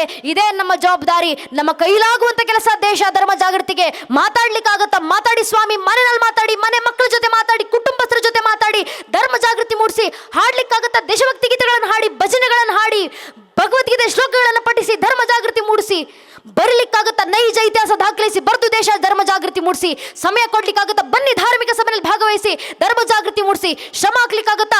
ದೇವಸ್ಥಾನದ ಕೆಲಸಗಳಿಗೆ ಶ್ರಮ ಹಾಕಿ ಧರ್ಮದ ಕೆಲಸಗಳಿಗೆ ಧರ್ಮ ಜಾಗೃತಿ ಮೂಡಿಸಿ. ಹಣ ಕೊಡ್ಲಿಕ್ಕಾಗತ್ತಾ? ಊರಿನ ದೇವಸ್ಥಾನ, ಮಠ ಮಂದಿರ, ಧಾರ್ಮಿಕ ಕ್ಷೇತ್ರಗಳಿಗೆ ಆರ್ಥಿಕ ಸಹಾಯವನ್ನ ಮಾಡಿ ಧರ್ಮ ಜಾಗೃತಿ ಮೂಡಿಸಿ. ಯಾವುದೂ ಆಗ್ಲಿಲ್ವಾ? ಕನಿಷ್ಠ ಪಕ್ಷ ನಿಂತು ದೇಶ ಧರ್ಮದ ಪರವಾಗಿ ಒಂದು ಜೈಕಾರ ಹಾಕ್ಲಿಕ್ಕಾಗತ್ತಾ? ದೇಶ ಧರ್ಮದ ಪರವಾಗಿ ಒಂದು ಜೈಘೋಷ ಹಾಕಿ ಧರ್ಮ ಜಾಗೃತಿ ಮೂಡಿಸಿ. ಅದು ಆಗ್ಲಿಲ್ಲ ಅಂದ್ರೂ ಪರವಾಗಿಲ್ಲ, ಯಾರಾದ್ರೂ ನಿಂತು ದೇಶ ಧರ್ಮದ ಪರವಾಗಿ ಜೈಕಾರ ಹಾಕ್ತಿದ್ರೆ ಅವರ ಪಕ್ಕದಲ್ಲಿ ಹೋಗಿ ನಿಂತ್ಕೊಂಡು ಕೈ ಎತ್ತೋಣ ಸಾಕು. ನಾವು ದೇಶ ಧರ್ಮಕ್ಕೆ ಕೊಡುವಂತ ಕೊಡುಗೆ ಇಷ್ಟೇ, ಇಷ್ಟನ್ನು ಒಬ್ಬೊಬ್ಬ ಹಿಂದೂ ಮಾಡಿದ್ರೆ ಸಾಕು. ಒಬ್ಬೊಬ್ಬ ಹಿಂದೂ ನಮ್ಮ ಧರ್ಮ ಜಾಗೃತಿ ನಾವು ಮಾಡ್ತೀವಿ. ಇದೇ ನಮ್ಮ ಜವಾಬ್ದಾರಿ.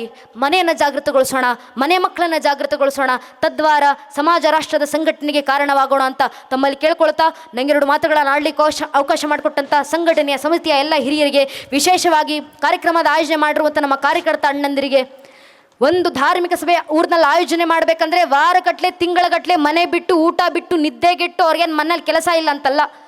ಮನೆಯಲ್ಲಿ 108 ಕೆಲಸ ಇದ್ರು ಮನೆ ಕೆಲಸ ಆಮೇಲೆ ಮೊದಲು ಧರ್ಮದ ಕೆಲಸ, ದೇಶದ ಕೆಲಸ, ಜನರ ಜಾಗೃತಿ ಕೆಲಸ ಆಗ್ಬೇಕಂತ ವೈಯಕ್ತಿಕ ಕೆಲಸವನ್ನು ಬದಿಗಿಟ್ಟು ಬಂದು ಧರ್ಮದ ಕೆಲಸ ಮಾಡ್ತಿರ್ತಾರೆ. ಆ ಕಾರ್ಯಕರ್ತ ಅಣ್ಣಂದಿರಿಗೆ ನಾವು ಏನು ಗೌರವ ಸಲ್ಲಿಸ್ತೀವೋ ನನಗೆ ಗೊತ್ತಿಲ್ಲ.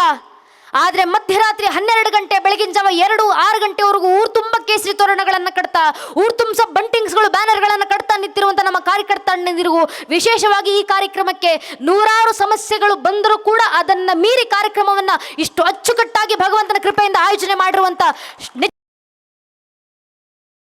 ಕಾರ್ಯಕರ್ತ ಅಣ್ಣಂದಿರಿಗೆ ಶತ ನಮನಗಳನ್ನು ಸಲ್ಲಿಸ್ತಾ, ಆ ಕಾರ್ಯಕರ್ತ ಅಣ್ಣಂದಿರಿಗೆ ನಾವು ಏನು ಗೌರವ ಸಲ್ಲಿಸೋ ನನಗೆ ಗೊತ್ತಿಲ್ಲ. ಆದರೆ ಸೇರುವಂಥ ಸಾವಿರಾರು ಜನ ಹಿಂದೂ ಬಾಂಧವರಲ್ಲಿ ಕೈ ಮುಗಿದು ವಿನಂತಿ, ದಯವಿಟ್ಟು ಕಾರ್ಯಕ್ರಮ ಮುಗಿಸ್ಕೊಂಡು ವಾಪಸ್ ಹೋಗೋಕ್ಕೂ ಮುಂಚೆ ನಿಮ್ಮ ಸುತ್ತಮುತ್ತ ಹೆಗಲ ಮೇಲೆ ಕೇಸರಿ ಶಲ್ಯ ಹಾಕೊಂಡು ನಿಂತಿರುವಂಥ ನಮ್ಮ ಕಾರ್ಯಕರ್ತ ಅಣ್ಣಂದಿರಿದ್ದಾರೆ. ನೂರಾರು ಸಮಸ್ಯೆಗಳ ನಡುವೆಯೂ ಧರ್ಮದ ಕೆಲಸ ಮಾಡ್ತಿರುವಂಥ ಆ ಕಾರ್ಯಕರ್ತ ಅಣ್ಣರ ಹತ್ರ ದಯವಿಟ್ಟು ಹಿಂದೂ ಬಾಂಧವರು ಬನ್ನಿ. ಆ ಕಾರ್ಯಕರ್ತ ಅಣ್ಣಂದ್ರೆ ಹೆಗಲ್ ತಟ್ಟಿ, ನಿನ್ನ ಮನೆಯ ವೈಯಕ್ತಿಕ ಕೆಲಸವನ್ನು ಬದಿಗಿಟ್ಟು ಬಂದು ಧರ್ಮದ ಕೆಲಸ ಮಾಡ್ತಿದ್ಯಲ್ಲಪ್ಪ, ನಿನ್ನ ನೋಡಿದ್ರೆ ಹೆಮ್ಮೆ ಅನಿಸುತ್ತೆ ಅಂತ ಆ ಕಾರ್ಯಕರ್ತ ಅಣ್ಣಂದ್ರೆ ಹೆಗಲ್ ತಟ್ಟಿ ಶಬಾಷ್ ಹೇಳಿ ಹೋಗಿ ಸಾಕು. ನಮ್ಮ ಕಾರ್ಯಕರ್ತ ಅಣ್ಣಂದರಿಗೆ ನಾವು ಕೊಡುವ ಗೌರವ ಬೆಂಬಲ ಇದೆ. ಇದೇ ಶಾಸ್ತ್ರಕಾರರು ಹೇಳಿದಂತ ಮಾತು ನಮಗೆ, ಧರ್ಮೋ ರಕ್ಷತಿ ರಕ್ಷಿತಃ. ಯಾರು ಧರ್ಮ ರಕ್ಷಣೆ ಮಾಡ್ತಾರೋ ಅವರ ರಕ್ಷಣೆಗೆ ಧರ್ಮವೇ ನಿಂತಿರುತ್ತೆ.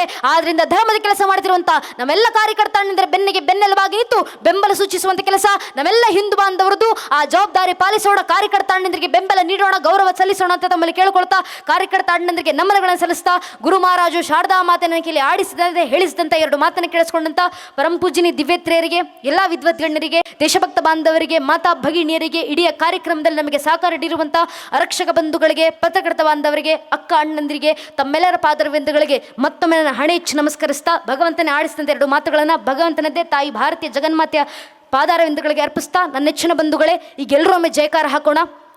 ಸುತ್ತಮುತ್ತ ಹಿಂದೆ ಮುಂದೆ ಇರುವಂಥ ಸಮಸ್ತ ಹಿಂದೂ ಬಾಂಧವರು ದಯವಿಟ್ಟು 2 ಕೈಗಳನ್ನು ಗಾಳಿನಲ್ಲಿ ತೂರ್ತಾ ಉಚ್ಚ ಕಂಠದಿಂದ ಭಾರತ ಮಾತೆಯ ಜೊತೆ